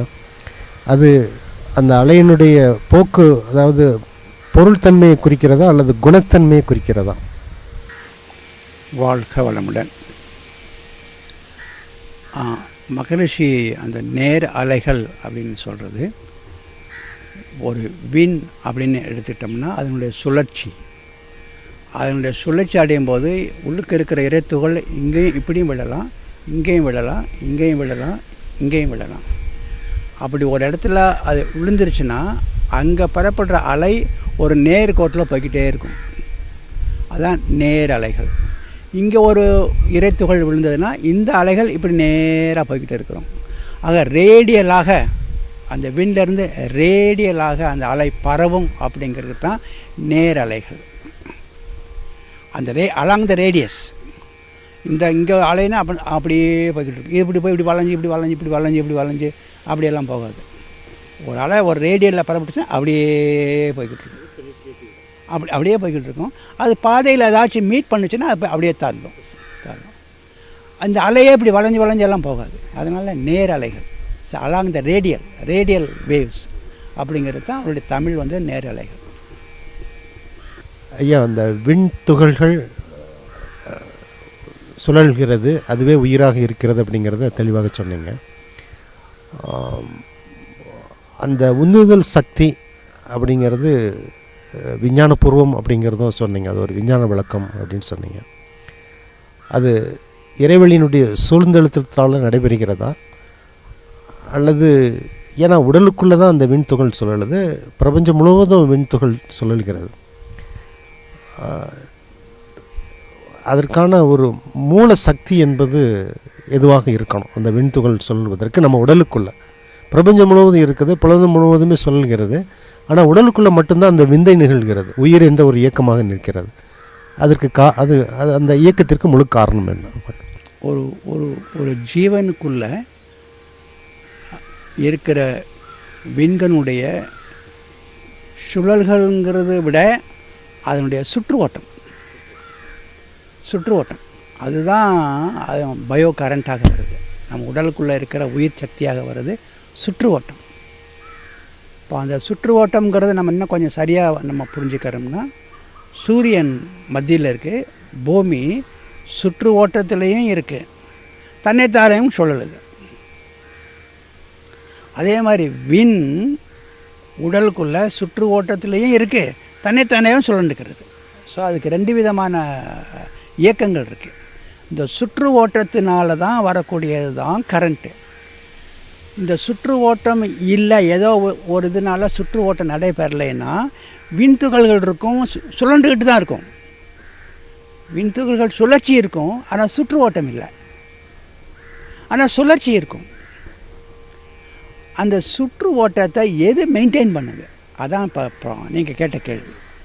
அந்த சுற்று ஓட்டத்தை எது வந்து மெயின்டைன் பண்ணுது அப்படின்னு பார்த்தோம்னா, நமக்கு உள்ளாக நம்ம வந்து 4 சுற்று ஓட்டங்களை பார்க்குறோம். ஒன்று இரத்த ஓட்டம், இன்னொன்று வெப்ப ஓட்டம், 3வது காற்று ஓட்டம், 4வது விண்ணோட்டம். இப்போ 4 ஓட்டங்கள் நம்ம உடலுக்குள்ளே இருக்குது. இப்போது இரத்த ஓட்டத்தினுடைய பம்பிங் ஸ்டேஷன் எதுனா ஹார்ட். அப்போ ஹார்ட்டு அதை செய்ய முடியலைன்னா அந்த இரத்த ஓட்டம் அவ்வளவாக சீராக இருக்காது. ஸோ இரத்த ஓட்டத்தினுடைய ரெஸ்பான்சிபிலிட்டி எங்கே நிற்குதுன்னா ஹார்ட்டினுடைய ஸ்ட்ரென்த்தில் இருக்காது. ஹார்ட்டு தான் அதை பண்ணுது, பம்பிங் பண்ணுது. அப்புறம் வெப்ப ஓட்டத்தினுடைய சென்டர் எது அப்படின்னு பார்த்தோம்னா, நம்ம சாப்பிட்ற உடலில் நம்ம சாப்பிட்ற உணவு போய் ஜீரணித்து அப்புறம் எங்கே வந்து அது சக்தியாக பிரியுது? அப்டமனில் தான் சக்தி உறிஞ்சப்படுது. அப்போ அங்கே தான் சக்தியினுடைய சென்டர் பாயிண்ட்டு அப்டமன். அப்போ அந்த அப்டமனில் இருந்து தான் அந்த வெப்பம் உடலெல்லாம் பரவணும். ஸோ நம்ம சாப்பிட்றது சரியாக ஜீரணமாகலை அப்படின்னா அங்கே சக்தி இல்லை, அப்டமனில் சரியாக அந்த சக்தி உறிஞ்சப்படலை. அப்போ நமக்கு வெப்ப ஓட்டம் குறையுது. அப்போ அங்கே நமக்கு ஜீரண சக்தி கடைசியில் நமக்கு வந்து அப்டமனில் வந்து அந்த சக்தியை உறிஞ்சக்கூடிய அந்த பவர் சரியாக இருந்தால் வெப்ப ஓட்டம் சரியாக இருக்கும். ஸோ வெப்ப ஓட்டத்துக்கு ஓரளவுக்கு காரணம் நம்மளுடைய ஜீரண சக்தி. காற்று ஓட்டத்துக்கு ஈஸி தெரியும், எது? லங்ஸ். நம்ம லங்ஸு வீக் ஆயிடுச்சுன்னா காற்று ஓட்டம் சரியாக நடைபெறாது. இந்த 3க்கும் நம்ம கொஞ்சம் கிளியராக தெரிஞ்சு போகணும்.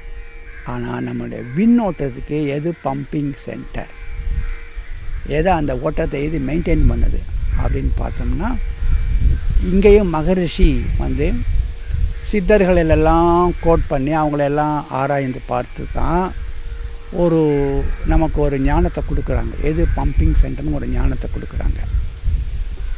என்ன பம்பிங் சென்டர்னு அதை புரிஞ்சுக்கிறணும்னா, இப்போ நம்ம வந்து ஒரு பேட்டரி, ஒரு கார் பேட்டரி, பார்க்குறோம். அந்த பேட்டரிக்குள்ளே என்ன இருக்குது? ஆசிட் கலந்த வாட்டர் இருக்குது. ஆசிட் கலந்த வாட்டர், அதில் 2 எலக்ட்ரான் இருக்கும், பாசிட்டிவ் நெகட்டிவ். அதில் ஒயரை கனெக்ட் பண்ணுறோம். அப்போ அந்த ஒயர் கனெக்ட் பண்ணால் எலக்ட்ரான்களுடைய சுற்று ஓட்டம் நடைபெறுது, அதனால் கரண்ட் வருது. அப்போ அந்த கரண்ட்டை ப்ரொடியூஸ் பண்ணுற எலக்ட்ரான்களுடைய சுற்று ஓட்டம். அப்போ அந்த எலக்ட்ரான்கள் எங்கேருந்து பிறக்குது? ஆசிட் கலந்த அந்த வாட்டர்லேருந்து தான் எலக்ட்ரான்கள் ரியாக்ஷன்ஸ் ஏற்பட்டு உருவாகுது. ஸோ எலக்ட்ரான்கள் உருவாகிற இடம் அந்த ஆசிட் கலந்த வாட்டர். உருவானதற்கு பிறகு அது ஃப்ளோ ஆகுது, சர்க்யூட்டில் வருது.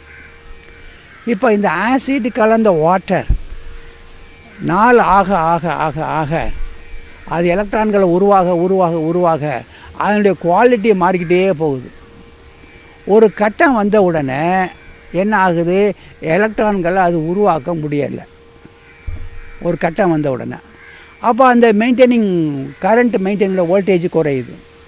போதிய எலக்ட்ரான்கள் இது உருவாக்கலை, அப்போ வோல்டேஜ் குறையுது. அப்போ இன்னும் கொஞ்சம் நாள் போனால் அது ஆசிட் கலந்த வாட்டர் கம்ப்ளீட்டாக குவாலிட்டியே மாறி போச்சு, அதுலேருந்து எலக்ட்ரான்கள் உருவாகலை. அப்போ என்ன சொல்கிறோம்? பேட்ரி ரன் டவுன் ஆகிடுச்சு. இப்போ நமக்கு ப்ராப்ளம் வந்து என்ன காரணத்தினால கரண்ட் வரல? பேட்ரினால் ப்ராப்ளம். உள்ளுக்கு இருக்கிற வாட்டர், அது ஆசிட் கலந்த வாட்டருடைய தன்மை மாறி போச்சு, அது எலக்ட்ரானை உற்பத்தி பண்ண முடியலை. ஆக எலக்ட்ரானை உற்பத்தி பண்ணக்கூடிய ஒரு ஆசிட் கலந்த ஒரு வாட்டர் அங்கே இருக்குது. அதுதான் எலக்ட்ரானிக் சர்க்யூட்டை மெயின்டைன் பண்ணுது. அதே மாதிரி தான் நமக்குள்ள ஒரு வாட்டர், அற்புதமான ஒரு வாட்டர், ஒரு ஃப்ளூயிட், அதிலிருந்து தான் விண்துகள்கள் பிறக்குது. எப்படி இங்கே எலக்ட்ரான்கள் வந்து ஆசிட் கலந்த வாட்டர் உற்பத்தி பண்ணுதோ, அதே மாதிரி தான் நமக்குள்ள ஒரு அற்புதமான ஒரு வாட்டர் ஸ்டோரேஜ் இருக்குது. அந்த ஃப்ளூயிடில் இருந்து தான் விண்கள் பிறக்குது, உற்பத்தி ஆகுது. அப்படி உற்பத்தியான விண்கள் தான் சுற்று ஓட்டத்தில் ஓடிக்கிட்டு இருக்கு.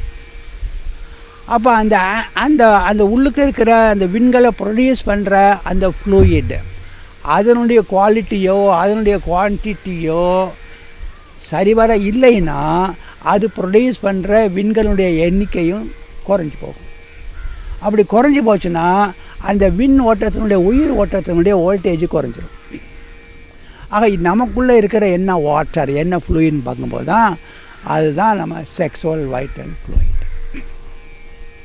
இப்போ அந்த ஃப்ளூயிட் எப்படி வருதுன்னு பார்த்தோம்னா, நம்ம சாப்பிட்ற உணவு தான் 7 தாதுக்களாகி அப்புறம் அது வந்து மூளையில் ஆகி அங்கேருந்து நீர் சுரந்து இல்லை, அந்த சுரப்புற நீர் தான் நமக்கு வந்து ட்ரிப்பாகி கீழே வந்து செக்ஸுவல் வைட்டல் ஃப்ளூயிடாக ஸ்டோர் ஆகுது. ஆக அந்த ஸ்டோர் ஆகிற இடம் எது அப்படின்னு பார்த்தோம்னா, நம்முடைய முதுகுத்தண்டினுடைய லாஸ்ட் லிங்க்குக்கு அந்த ரீஜன், அந்த இடத்துக்கு நமக்கு என்ன வச்சுருக்கிறோம்? மூலாதாரம் அப்படின்னு தத்துவத்தில் பேர் கொடுத்துருக்குறோம். அப்போ நமக்கு வந்து வாட்டர் அந்த ஸ்டோரேஜ் ஆகிற செக்ஸுவல் வைட்டல் ஃப்ளூயிட் எங்கே ஸ்டோரேஜ் ஆகுது? மூலாதாரத்தில் ஸ்டோரேஜ் ஆகுது. அங்கே இருந்து தான் விண்கள் பிறக்கு. அங்கே பிறக்கிற விண்கள் தான் சுற்று ஓட்டத்தை மெயின்டைன் பண்ணுது. ஆக நமக்கு உயிர் சக்தியினுடைய பம்பிங் எங்கே? அந்த மூலாதாரத்தில். அந்த ஃப்ளூயிட் தான் அதை மெயின்டைன் பண்ணுது. இப்போ அந்த ஃப்ளூயிட் மெயின்டைன் பண்ணுறதுனால அது பிறக்கிற இடத்துல, மூலாதாரத்தில் தானே அந்த விண் துகள்கள் பிறக்குது. அந்த பிறக்கிற இடத்துல அந்த துகள்களின் எண்ணிக்கை எப்படி இருக்கும்? அதிகமாக இருக்கும். இப்போ நமக்கு ஹார்ட்டில் தான், இங்கேருந்து தான் ரத்தம் போகுது. என்னுடைய கண்ணிலையும் ரத்தம் இருக்குது, ஆனால் ஹார்ட்டில் இருக்கிற அளவுக்கு இங்கே டென்சிட்டி இருக்காது. ஏன்னா ஹார்ட்டில் பெரிய குழாயில் வந்து அப்புறம் சின்ன குழாயில் வந்து அப்புறம் சின்ன குழாயில் வந்து அப்புறம் சின்ன குழாயில் தான் இதுக்கு வரணும். அப்போ இங்கே வந்து அடையிற ரத்தம் இருக்குது, ஆனால் டென்சிட்டி வந்து ஹார்ட்டில் தான் ஜாஸ்தி. அதே மாதிரி உயிர் சக்தி, அந்த விண் ஓட்டங்கிற உயிர் சக்தி வந்து உயிர் ஓட்டம் அது மூலாதாரத்தில் அதிகமாக இருக்கும். அப்புறம் அங்கே இருக்கிற அதிகமான சக்தி தான் எல்லா இடத்துக்கும் போகுது. அந்த விண்ணோட்டம் எல்லாத்தையும் சுற்றிட்டு வருது. ஆக மூலாதாரத்தில் உயிர் சக்தியினுடைய மையம்னு சொல்லலாம் அதை. அல்லது உயிர் சக்தியினுடைய தாங்கும் இடம் அப்படின்னு சொல்லலாம். ஆக அங்கே விண்களுடைய எண்ணிக்கை அதிகம். ஆக விண்களுடைய எண்ணிக்கை மூலாதாரத்தில் அதிகம். அப்போ ஒவ்வொரு விண்ணு என்ன பண்ணுது, தன்னுடைய சுழற்சியில் எதை உற்பத்தி பண்ணுது, அலையை உற்பத்தி பண்ணுது. அப்போ எண்களுடைய விண்ணுடைய எண்ணிக்கை அங்கே ஜாஸ்தியாக இருக்கிறதுனால அது உற்பத்தி பண்ணுற அலைகளுடைய டென்சிட்டியும் அடர்த்தியும் அங்கே தான் ஜாஸ்தி. ஸோ அந்த காந்த அலையும் செறிவு பெற்ற இடம், அது காந்த செறிவு பெற்ற இடம். ஆக மூலாதாரத்துக்கு அவ்வளோ சிறப்பு இருக்குது. அங்கே உயிர் சக்தியும் அதிகம், உயிர் சக்தியினுடைய மையம்னு சொல்லலாம். அங்கே காந்த சக்தியும் அதிகம். ஏன்னா ஒவ்வொரு வீட்டிலேருந்து காந்த அலை வருது, அங்கே எண்ணிக்கை ஜாஸ்தி. அப்போ காந்தம் செறிவு பெற்ற இடம்னு சொல்லலாம். அப்போ காந்த அலை அங்கே ரொம்ப பவர்ஃபுல்லாக இருக்கும். காந்த அலை உடல் முழுதும் இருந்தாலும் கூட அங்கே காந்த அலையினுடைய இன்டென்சிட்டி, அதனுடைய இப்போது நம்ம சுனாமி மாதிரி அலை அடிக்குது பார்த்திங்களா, அது போக போக அலை குறைஞ்சி போகுது. அப்போ நம்ம மூலாதாரத்தில் காந்த அலையினுடைய செறிவு அதிகமாக இருக்கும். அதனால் நம்முடைய அனுபவங்கள் எங்கே போய் பதியுது, அலையில் போய் பதியுது. அலை எங்கே ஜாஸ்தி இருக்குது, மூலாதாரத்தில், நேராக அங்கே போய் பதிஞ்சிடும். ஆக அந்த மூலாதாரத்தினுடைய காந்த செறிவு அதிகமாக உள்ள, உயிர் சக்தி அதிகமாக உள்ள, மேக்சிமமாக இருக்கல அந்த செக்ஷுவல் வைட்டல் ஃப்ளூயிட் இருக்கிற அந்த இடம், அதுக்கு மூலாதாரத்துக்கு அவ்வளோ சிறப்பு இருக்குது. ஆக அந்த காந்த அலை அங்கே திணிவு பெற்ற காந்த அலையும் பாரு மகரிஷி, திணிவு பெற்ற காந்த அலை, அதில் தான் எல்லாம் போய் பதிஞ்சுக்கிறது. ஆக நம்மளுடைய உயிர் சக்தியை தாங்கி பிடிச்சிக்கிறது செக்ஷுவல் வைட்டல் ஃப்ளூயிட் தான். கவனம்.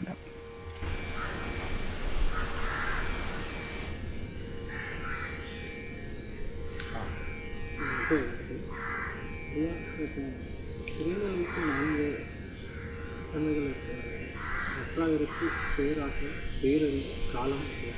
அப்போ அந்த காலம் சொல்லி அந்த ஒரு தன்மை அங்கே இருக்கிறப்ப அப்போ அது மெஷரபிள் சொல்லி அந்த இடைநிலையை அதை மெஷர் பண்ண முடியும் அப்படின்ற ஒரு ஆஸ்பெக்ட் வருது. அது கொஞ்சம் தெரிவிக்கும்.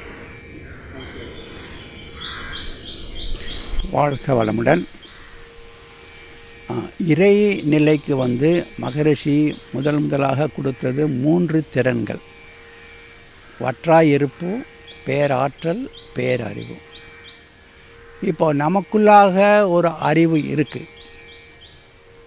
அப்போ எனக்குள்ளாக இருக்கிற அறிவு சிற்றறிவு. இந்த அறிவு எனக்கு எதனுடைய ஒரு துளி, பேர் அறிவுனுடைய ஒரு துளி தான் எனக்குள்ளே இருக்கிற இந்த சிற்றறிவு. ஆனால் இந்த சிற்றறிவுக்கு எனக்குள்ளே இருக்க இந்த சிற்றறிவு அதுக்கு ஒரு லிமிட்டேஷன் இருக்குது. ஆனால் அது பேரறிவோட ஒரு பின்னம்தான் அது. அதே மாதிரி எனக்குள்ள ஒரு ஆற்றல் இருக்குது, அது பேராற்றலோட ஒரு பின்னம்தான் அது. ஆனால் என்னுடைய பேரறிவும் பேர் ஆற்றலும் இந்த ஃப்ரேமுக்குள்ளே தான் செயல்படுது. ஆகவே எனக்குள்ளே இருக்கிற அறிவுக்கும் ஆற்றலுக்கும் ஒரு லிமிட்டேஷன் வந்துடுது. ஆனால் இந்த லிமிட்டேஷன் பேரறிவுக்கு கிடையாது. பேரறிவு எது வேணாலும் ஆகும் அது. ஆனால் நான் குதிரை மாதிரி ஓட முடியாது இல்லை. இப்போ எனக்கு ஒரு லிமிட்டேஷன் இருக்குது. நான் ஒரு 25 இட்லி சாப்பிட முடியாது. பேரறிவுட ஒரு பின்னம்தான் நான் என்றாலும் எனக்குன்னு ஒரு லிமிட்டேஷன் வந்துடுச்சு. ஆனால் பேரறிவாக இருக்குதே, 25 இட்லி சாப்பிட்ற யானையாகவும் அதான் வருது.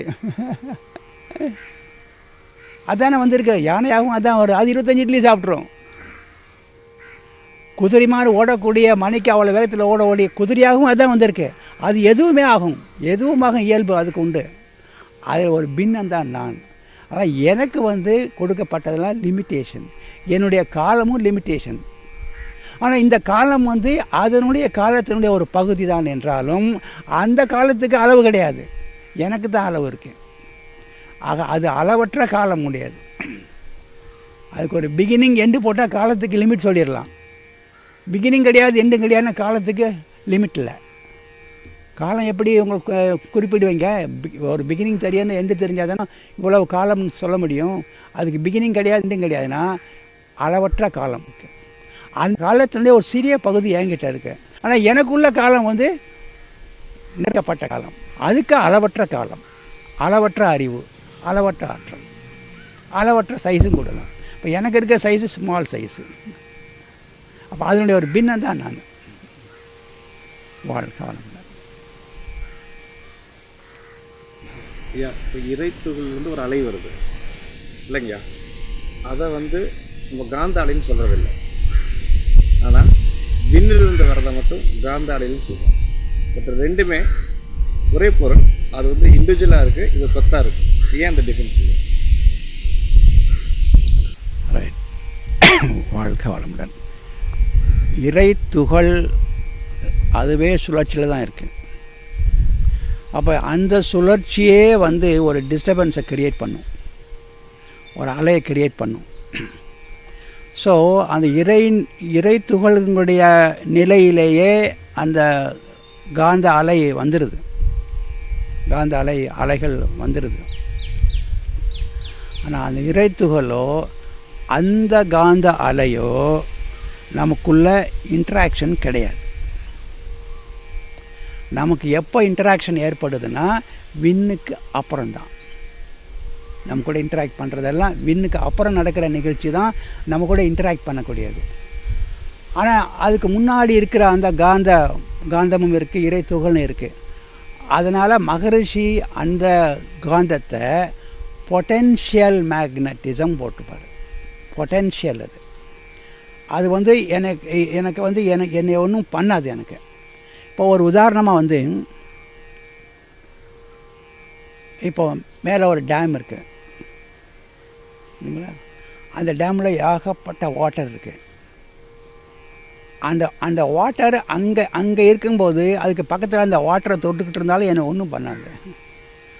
ஆனால் அந்த வாட்டர் ஃப்ளோ ஆக ஆரம்பிச்சிருச்சுன்னா அங்கே போய் நான் குறுக்க நின்னேன்னா என்னை தள்ளிட்டு போயிடும். ஆக அதே வாட்டர் தான் இப்போ ஆப்ரேட் ஆகுது, ஒரு இயக்கத்துக்கு அப்புறம் ஆப்ரேட் ஆகுது. இங்கே வந்து இறை துகள்கள் லெவலில் எனக்கும் அதுக்கும் இன்ட்ராக்ஷன் கிடையாது. நம்ம யூனிவர்ஸினுடைய ஆரம்பமே அந்த விண்ணுக்கு அப்புறம்தான். ஆக விண்ணுக்குள்ளே வந்து அந்த இறைத்துகள் சிறைப்பட்டு அப்புறம் அந்த சிறைப்பட்ட துகள்கள் வெளியேறும்போது ஒரு அலை வருதுங்களே, அந்த அலை தான் எனக்கு இன்ட்ராக்ஷன் கொடுக்குது. ஆக இது வந்து டைனமிக் காந்தம். ஆனால் பொட்டென்ஷியல் காந்தம் இருக்குது. அந்த பொட்டென்ஷியல் காந்தம் தான் இங்கே வந்து டைனமிக்காக மாறும்போது எனக்கு இன்ட்ராக்ஷனுக்கு ஏற்படுது. அந்த இறைத்துகள் தானே ஓடியாருது, மறுபடியும் அதனுடைய எனர்ஜியை தானே அது டம்முன்னு கல்லை போட்ட மாதிரி இந்த வெளியில் வந்து அது எனர்ஜியை கொடுக்கறனால வெளியில் அலைகள் வருது. ஸோ இது வந்து டைனமிக் காந்தம். ஸோ அந்த உள்ளே போயிட்டு அப்புறம் அது வெளியில் வரும்போது கொடுக்குற சக்தி இருக்கே, அதனால் வரக்கூடிய அலை தான் என் கூட இன்ட்ராக்ட் பண்ணுது. அதுக்கு முன்னாடியே அதுக்கு இருந்தது, ஆனால் எனக்கு அது இன்ட்ராக்ஷனுக்கு வரல. இதை கொஞ்சம் நம்ம இந்த தத்துவத்தை கொஞ்சம் நம்ம ஒரு ஆங்கிளில் பார்த்து நம்ம நிறைவுக்காக புரிஞ்சுக்கிறோம்னா, நம்மளுடைய கரன்சி நோட்டு பார்த்தீங்களா, அதை அச்சடிக்கிற ப்ரெஸ் நாசிக்கில் இருக்குது. அது நாசிக்கில் இருக்கிற வரைக்கும் அது கரன்சி அல்ல, நோட்டு தான், அது பேப்பர் தான். அது எப்போ கரன்சி ஆகுது? ரிசர்வ் பேங்க்கில் போயிட்டு வந்துடுச்சுன்னா கரன்சி ஆகிடும். அதே நோட்டு தான், ஆனால் ரிசர்வ் பேங்க்கில் போயிட்டு அவங்க மூலமாக வந்துடுச்சுன்னா வெளியே வந்தால் அது கரன்சி. ஆனால் ரிசர்வ் பேங்க்குக்கு முன்னாடி அது சாதாரண பேப்பர் தான். என் கூட இன்ட்ராக்ஷன் ஆகாது, அது என்னுடைய வாழ்க்கைக்கு அதுக்கு இன்ட்ராக்ஷன் ஆகாது. அதே மாதிரி இங்கே விண்ணுக்கு முன்னாடி இருந்தாலும் அது எனக்கு இன்ட்ராக்ஷன்ஸ்க்கு வர்றதில்லை. விண்ணுக்குள்ளே போயிட்டு அதில் வெளியே வந்துடுச்சுன்னா இன்ட்ராக்ஷன்ஸ் வந்துடும். ஸோ இது பொட்டென்ஷியல் காந்தம், இது டைனமிக் காந்தம். காந்தம் அலை அங்கேயே இருக்குது. அணுதான் வந்து பல பேரில் இருந்திருக்கு, மாற்றங்களுக்கு உட்பட்டுருக்கு. அணு ஒரு காலத்தில் பரமணுன்னு இருந்திருக்கு, அணுன்னு இருந்திருக்கு. வெவ்வேறு காலகட்டத்தில் வெவ்வேறு டைப்பில் இருந்திருக்கு. அது அந்த வித்தியாசங்கள் இருக்குது. இப்போ தெளிவுபடுத்தப்படலை நிறைய இடத்துல. அதுக்கு காரணம் என்னென்னா, மகரிஷி ஒரு காலகட்டம் வரைக்கும் ஆல்மோஸ்ட் எனக்கு நினைவு இருக்குன்னா 2000-2001 அது வரைக்குமே இறை துகள்கள் அப்படிங்கிற கான்செப்டை கொடுக்கல. அதுக்கு முன்னாடி என்ன இருந்ததுன்னா, இந்த இறைநிலை தன்னிருக்கம் வந்துச்சு. தன்னிருக்கத்தால் வருகிற அது சுழற்சி வந்தது. அந்த சுழற்சியே வின் அப்படிங்கிற லெவல் தான் 2000க்கு முன்னாடி இருந்த தத்துவம் இருந்தது. அந்த சுழற்சியே வின். அப்புறமாக தான் இந்த விண்ணுக்கும் இந்த இறைநிலைக்கும் இடையில் இந்த இறை துகள்களை மகரிஷி இன்ட்ரடியூஸ் பண்ணுறாங்க. அப்போ அந்த விண்ணுங்கிறத டைரெக்டாக வின் வருதுன்னு சொல்லிகிட்டு இருந்தோமே நம்ம 2000க்கு முன்னாடி. அதையே மகரிஷி பரமாணுன்னு தான் சொன்னார். அந்த வின் அதையே பரமாணுன்னு சொன்ன காலங்கள் உண்டு. அப்புறமாக தான் அந்த இறை துகளை இன்ட்ரடியூஸ் பண்ணுறாரு. பண்ணிட்டு இப்போ அந்த பரமா அணுங்கிறத எப்பவும் போல் அந்த விண்ணுக்கே நம்ம யூஸ் பண்ணிக்கலாம். பரமா அணுங்கிறத விண்ணுக்கே நம்ம வச்சுக்கலாம். இந்த துகளுக்கு புதுசாக பேர் கொடுத்தாரு, இறை துகள் அப்படின்னு பேர் கொடுத்தாரு. ஆக இறை துகள்ங்கிறது பரமா அணுவை விட நுண்ணிய நிலை இறை துகள். அதனால் இப்போ இறை துகள்ங்கிற ஒரு ஸ்டேஜ் எடுத்துகிட்டு அப்புறம் வரதான் பரமா அணு. அதை நம்ம கொஞ்சம் கிளாரிட்டியோடு புரிஞ்சுக்கணும். 2001 தான் அப்புறம் தான் இந்த மாற்றங்கள் வருது. வாழ்க வளமுடன் ஐயா. நீங்கள் சொன்னீங்க அந்த ஆற்றல் அணுவாக அப்புறம் கொத்து கொத்தாக மாறும் அப்படின்னு சொன்னீங்க. அந்த கொத்துக்குள்ளேயும் சுழற்சி இருக்குன்னு சொன்னீங்க. அதை இன்னும் கொஞ்சம் விரிவாக எங்களுக்கு புரிய வைங்க ஐயா. இப்போ ஒரு கொத்து அப்படின்னு நம்ம பார்க்கும்போது ஒரு லட்சோபலட்சம் இறை துகள்கள் சேர்ந்தது அந்த கொத்து. அப்போ உள்ளுக்கு இருக்கிற இறை துகள்களும் சுழற்சி ஆகிக்கிட்டு இருக்கும். உள்ளுக்கையே அது மூவ் ஆகிக்கிட்டு இருக்கும். இங்கே எங்கேயே மூவ் ஆகிக்கிட்டு இருக்கும். உள்ளுக்கையே சுழட்டுக்கிட்டும் இருக்கும். ஆனால் அது ஒரு பவுண்ட்ரிக்குள்ளே இருக்கு. ஆக இப்போ நம்ம வின் அப்படின்னு நம்ம சொல்லும்போது நம்ம என்ன பார்க்கணும்னா, வின் அப்படிங்கிறது ஒரு பம்பரை மாதிரி ஒரு சாலிட் அல்ல. அது ஒரு சாலிடாக இல்லை. பம்பரை மாதிரி கெட்டியாக அப்படி சுற்றிக்கிட்டு இருக்க மாதிரி சாலிட் அல்ல. அது ஒரு லூஸாக இருக்கு. உள்ளுக்கு இருக்கிறது இஷ்டத்துக்கு சுற்றிக்கிட்டு இருக்கு. ஆனால் எல்லாமே சேர்ந்து ஒரு கொத்தாக போகுது. இப்போ ஒரு உதாரணம் ஒரு பறவை கூட்டம் மேலே போகுதுன்னு வச்சுக்கோங்க. பறவை கூட்டம் போகுது. பறவை கூட்டம் அப்படி எல்லாமே ஒரு டைரெக்ஷனில் போய்கிட்டு இருக்கோம். ஆனால் உள்ளுக்கு இருக்கிற பறவைகள் ஒன்று இந்த பக்கம் ஒன்று, அந்த பக்கம் போகணும், இந்த பக்கம் ஒன்று, அந்த பக்கம் போகணும். ஆனால் ஓவராலாக அப்படி போய்கிட்டு இருக்கும். நீங்கள் ஒரு ஒரு ஒரு ஒரு ப்ரொசஷன் போகிறோம் வைங்க, ரோட்டில் ஒரு ப்ரொசஷன் நடக்குது. ப்ரொசஷன் ஓவராலாக அந்த ரோட்டில் போய்கிட்டே இருக்கும். ஆனால் அந்த ப்ரொசஷனுக்கு உள்ளே ஒருத்தர் இந்த பக்கம் ஓடுவார், முன்னாடி இன்ஸ்ட்ரக்ஷன் கொடுப்பார். அந்த பக்கம் ஒருத்தர் ஓடுவார், இந்த பக்கம் ஒருத்தர் வருவார். அதெல்லாம் நடந்துக்கிட்டு இருக்கும். அது இன்டர்னல் நடந்துக்கிட்டு இருக்கும். ஆனால் ஓவராலாக பாட்டு மூவ் ஆகிக்கிட்டு இருக்கும். ஆக விண்ணுக்குள்ளே சின்ன சின்ன மோஷன்கள் இருக்குது, சுழற்சி இருக்குது, மோஷன்கள் இருக்குது. ஆனால் வின் ஆஸ் அ ஹோல் அது கொத்தாக ஓடிக்கிட்டு இருக்கு. அது பம்பரை மாதிரி இல்லை. இப்போ என்ன வித்தியாசம் இதில் மேஜராக என்ன வித்தியாசம்னா, வின் பம்பரை மாதிரி இருந்துச்சுன்னா அந்த பம்பரத்தினுடைய மத்தியில் சுழலாமல் ஒரு ஆக்சிஸ் இருக்கும். அது ஒரு சாலிடாக இருந்தால் அதனுடைய சென்டர் பாயிண்ட் அப்படியே நிற்கும். ஆனால் சாலிடாக இல்லாத பட்சத்தில் அது ஒரு கொத்துன்னு வச்சுக்கிட்டோம்னா அப்படி ஒரு சென்டர் பாயிண்ட் இப்போ கிடையாது. சென்டர் பாயிண்ட் கிடையாது இப்போது. ஏன்னா உள்ளுக்கு இருக்கிற இந்த பக்கம் போகும், இந்த பக்கம் இருக்குது, இந்த பக்கம் வரும், இப்படி சுற்றிட்டு போகும், அப்படி சுற்றிட்டு போகும். அதனால் சென்டர் பாயிண்ட் சும்மா இருக்குங்கிற பேச்சு இப்போ இடம் இல்லை. அதனால் மகரிஷியே அந்த விண்ணை ஒரு சாலிடாக வச்சுருக்கும்போது அந்த சென்டர் பாயிண்ட் ஒரு இயக்கம் அடையாத ஒரு கான்ஷியஸ்னஸ், அறிவு நிலை அப்படின்னு சொன்ன காலம் கூட உண்டு. இந்த சென்டர் பாயிண்ட் அது ஒரு கான்ஷியஸ்னஸ், இயக்கம் அடையாத இது அது. ஆனால் இப்போ அப்படி கிடையாது. ஏன்னா அது ஒரு கொத்து தான். அது உள்ளுக்க கிறிஸ்கிராஸாக மோஷன்ஸ் இருக்குது. அதனால் ஒரு இயக்கம் அடையாத ஒரு நிலையே அங்கே இல்லை. இப்போ அது பெரிய மாற்றம் அது தத்துவத்தில். நீங்கள் சொன்னீங்க மூதோதையர் உடைய இதெல்லாம் நம்ம கருமையத்தில் இருக்கும் அப்படின்னு சொன்னீங்க. ஆனால் அம்மா அப்பாவுடைய நேச்சரே இல்லாத ஒரு வித்தியாசமான ஒரு டேலண்ட்டோட அல்லது வித்தியாசமான ஒரு குணநலன்களோட குழந்தைகள் பிறக்குது. அது ஏனுங்க ஐயா அது? இந்த கேள்வி வந்து நம்ம வந்து காலையில் ஆத்மாங்கிறத நம்ம வந்து காலையில் அலையை பற்றி பேசிகிட்டு இருந்தோம். உள்ளுக்கு இருக்கிற அலை இல்லைங்களா? அந்த அலையில் நாம் போடுகிற பதிவுகள் என்னது பிறப்புக்கு பிறகு வந்து நான் போடுற பதிவுகள், அது இல்லாமலே உள்ளுக்கையோ பதிவுகள் இருக்குது. அது அம்மா அப்பா மூலமாக வந்த பதிவுகள்னு சொன்னோம் இல்லைங்களா? நம்ம இந்த கேள்வி வந்து இன்னும் கொஞ்சம் ஸ்டேஜ் டெவலப் பண்ண அப்புறம் வந்து கேள்வி வச்சுக்கலாம். ஏன்னா அந்த பாயிண்ட்டுக்கு நான் இன்னும் வரல. அதனால் இது வரைக்கும் நம்ம வந்து அலை பற்றி பேசியிருக்கோம். உள்ளுக்கு இருக்கிற அலை, அதில் ஏற்கனவே உருவான பதிவுகளை பற்றி பேசியிருக்கிறோம். அம்மா அப்பா மூலமாக வந்த பதிவுகளை பேசுகிறோம். அப்புறம் நம்ம போட்டுக்கிட்ட பதிவுகள். அப்போ அது வந்து சஞ்சித பதிவுகள், அப்புறம் பிராரப்த பதிவுகள் நம்ம பார்த்தோம் இல்லைங்களா? இப்போது அதே அந்த டிஸ்கஷன் அப்படியே தொடரணும்னா, இப்போ எனக்குள்ள அம்மா அப்பா மூலமாக வந்த சஞ்சித பதிவுகள் எனக்குள்ளே இருக்குது. இப்போது அவங்களுக்கு அது எப்படி வந்தது? அந்த பதிவுகள் அவங்கக்கிட்ட போய் எப்படி பதிவுகள் வந்தது? அவங்க அம்மா அப்பாக்கிட்ட இருந்து பதிவை வாங்கி இவருடைய அனுபவத்தை சேர்த்து எனக்கு கொடுத்தாரு. அப்போ எண்ணிக்கை வந்து அவர் வாங்கினதை விட ஜாஸ்தி என்கிட்ட கொடுத்தது எண்ணிக்கை. ஏன்னா அவர் பதிவுகளை சேர்த்துக்கிட்டாரு இல்லை?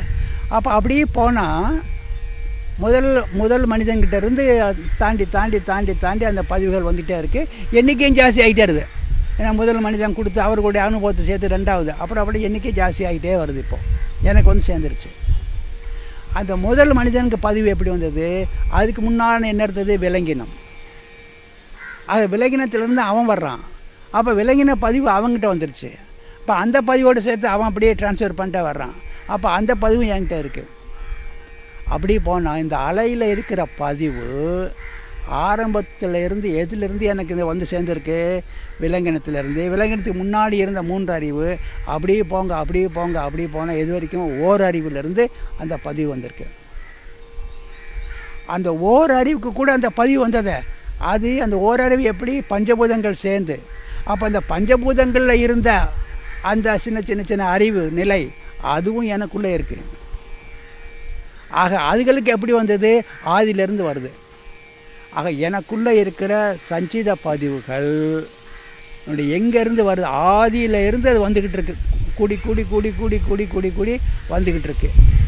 இந்த அலைகள், சஞ்சித அலைகள் எனக்கு ஆதியில் இருந்து வருவதால் எனக்குள்ள அந்த பதிவுகளை கொண்ட அந்த அலை இருக்கே, அதற்கு இன்னொரு பெயர் ஆத்மா. ஆத்மா என்றால் ஆதியில் இருந்து வருவது. நம்ம ஏற்கனவே இந்த அலைக்கு ஒரு பேரை கொடுத்து வச்சுருக்கிறோம். இப்போ இந்த டாக்லேயே என்ன கொடுத்து வச்சுருக்கிறோம்? மனம்னு கொடுத்துருக்குறோம். எங்கே எனது பதிவுகள் பதிகின்றனவோ, எங்கிருந்து எனது எண்ணங்கள் வருகின்றனவோ அந்த அலை தான். ஸோ அதுக்கு ஒரு பெயர் மனம்னு கொடுத்துட்டோம். இப்போ இன்னொரு பெயரை கொடுக்குறோம். அதே அலைக்கு இன்னொரு பெயரை கொடுக்குறோம். ஏன் கொடுக்குறோம்? அது ஆதியில் இருந்து அலைகளை சுமந்து கொண்டு வருவதால் அதற்கு பெயர் ஆத்மா. ஆக ஆத்மா என்றாலும் மனம் என்றாலும் எதை குறிக்குது? எதுக்கு பெயர்? எதனுடைய பெயர்? எனக்குள்ளே இருக்கிற அலைகள் 3 தான் நமக்கு இருக்குது மொத்தமே. எவர் என்ன சொன்னாலும் அதுக்கு 3க்குள்ளே தான் வரணும். அலைக்கு இப்போ ஒரு பெயர் மனம், அலைக்கு இன்னொரு பெயர் ஆத்மா. இப்போ எப்போ யூஸ்வலாக அந்த ஆத்மாங்கிற வேர்டை எப்போ யூஸ் பண்ணுறோம், எப்போ நம்ம மனம்னு யூஸ் பண்ணுறோம் அப்படிங்கிற மட்டும் தான் பார்க்கணும். ரெண்டுமே அலையோட பெயர் தான். ஏன்னா நமக்கு 3 விஷயத்தை தவிர வேறு விஷயமே கிடையாது. எந்த விஷயம்னாலும் இந்த 3க்குள்ளே தான் வரணும். ஆனால் நம்ம புழக்கத்தில் வந்து நம்ம எப்போ மனம்ங்கிறத ரொம்ப யூஸ் பண்ணுறோம், எப்போ ஆத்மாங்கிறத ரொம்ப யூஸ் பண்ணுறோம்னு தான் பார்க்கணும். இப்போ ஒருத்தர்கிட்ட போய் ஒரு அவசரமாக போய் ஒரு ஒரு ஒரு 5000 ரூபாய் கேட்குறோம். நாளைக்கு ஃபீஸ் கட்டணுங்க, ஒரு 5000 ரூபாய் கொடுங்கன்னு கேட்குறோம். அவன் என்ன நினச்சானோ தெரியலை. நான் கேட்டவர் அவர் பணம் இருக்குன்னு தெரியும், இருந்தாலும் ஏதோ சொல்லி இல்லைங்க இப்போ கொடுக்கறதுக்கு இல்லைங்க அப்படின்னு சொல்லிட்டார். அப்போ நான் வந்து ரொம்ப கஷ்டப்பட்டு நான் என்னுடைய ஃப்ரெண்டுக்கிட்ட என்ன சொல்கிறேன், நான் அவர்கிட்ட போய் 5000 ரூபா கேட்டேங்க, அந்த 5000 ரூபா கொடுக்கறதுக்கு அவருக்கு மனசு இல்லைங்க. அந்த 5000 ரூபா கொடுக்கறதுக்கு அவருக்கு ஆத்மா இல்லைன்னு சொல்லலை நான். 5,000 கொடுக்குறது அவருக்கு ஆத்மா இல்லைங்கன்னு சொல்லலை. 5,000 கொடுக்கறதுக்கே அவருக்கு மனசு இல்லைங்க. அப்போ நான் எந்த வேர்டை யூஸ் பண்ணுறேன்? மனம். இப்போ அடுத்து நம்ம பார்க்க வேண்டியது, எப்போ நம்ம வந்து ஆத்மான்னு யூஸ் பண்ணுறோம், எப்போ நம்ம வந்து மனம்னு யூஸ் பண்ணுறோம் அப்படிங்கிறத நம்ம கொஞ்சம் டிஸ்டிங்கிஷ் பண்ண பார்க்கணும். ஆக ஆத்மா என்றாலும் மனம் என்றாலும் நமக்குள்ளாக இருக்கிற அலை தான். இதுக்கு மகரிஷி இன்னொரு பேரை வைக்கிறார். அவர் ஏற்கனவே மனம்னு வச்சுருக்காங்க, ஏற்கனவே ஆத்மான்னு இருக்கிறதுக்கு மகரிஷி வந்து இன்னொரு பெயர் வைக்கிறாரு.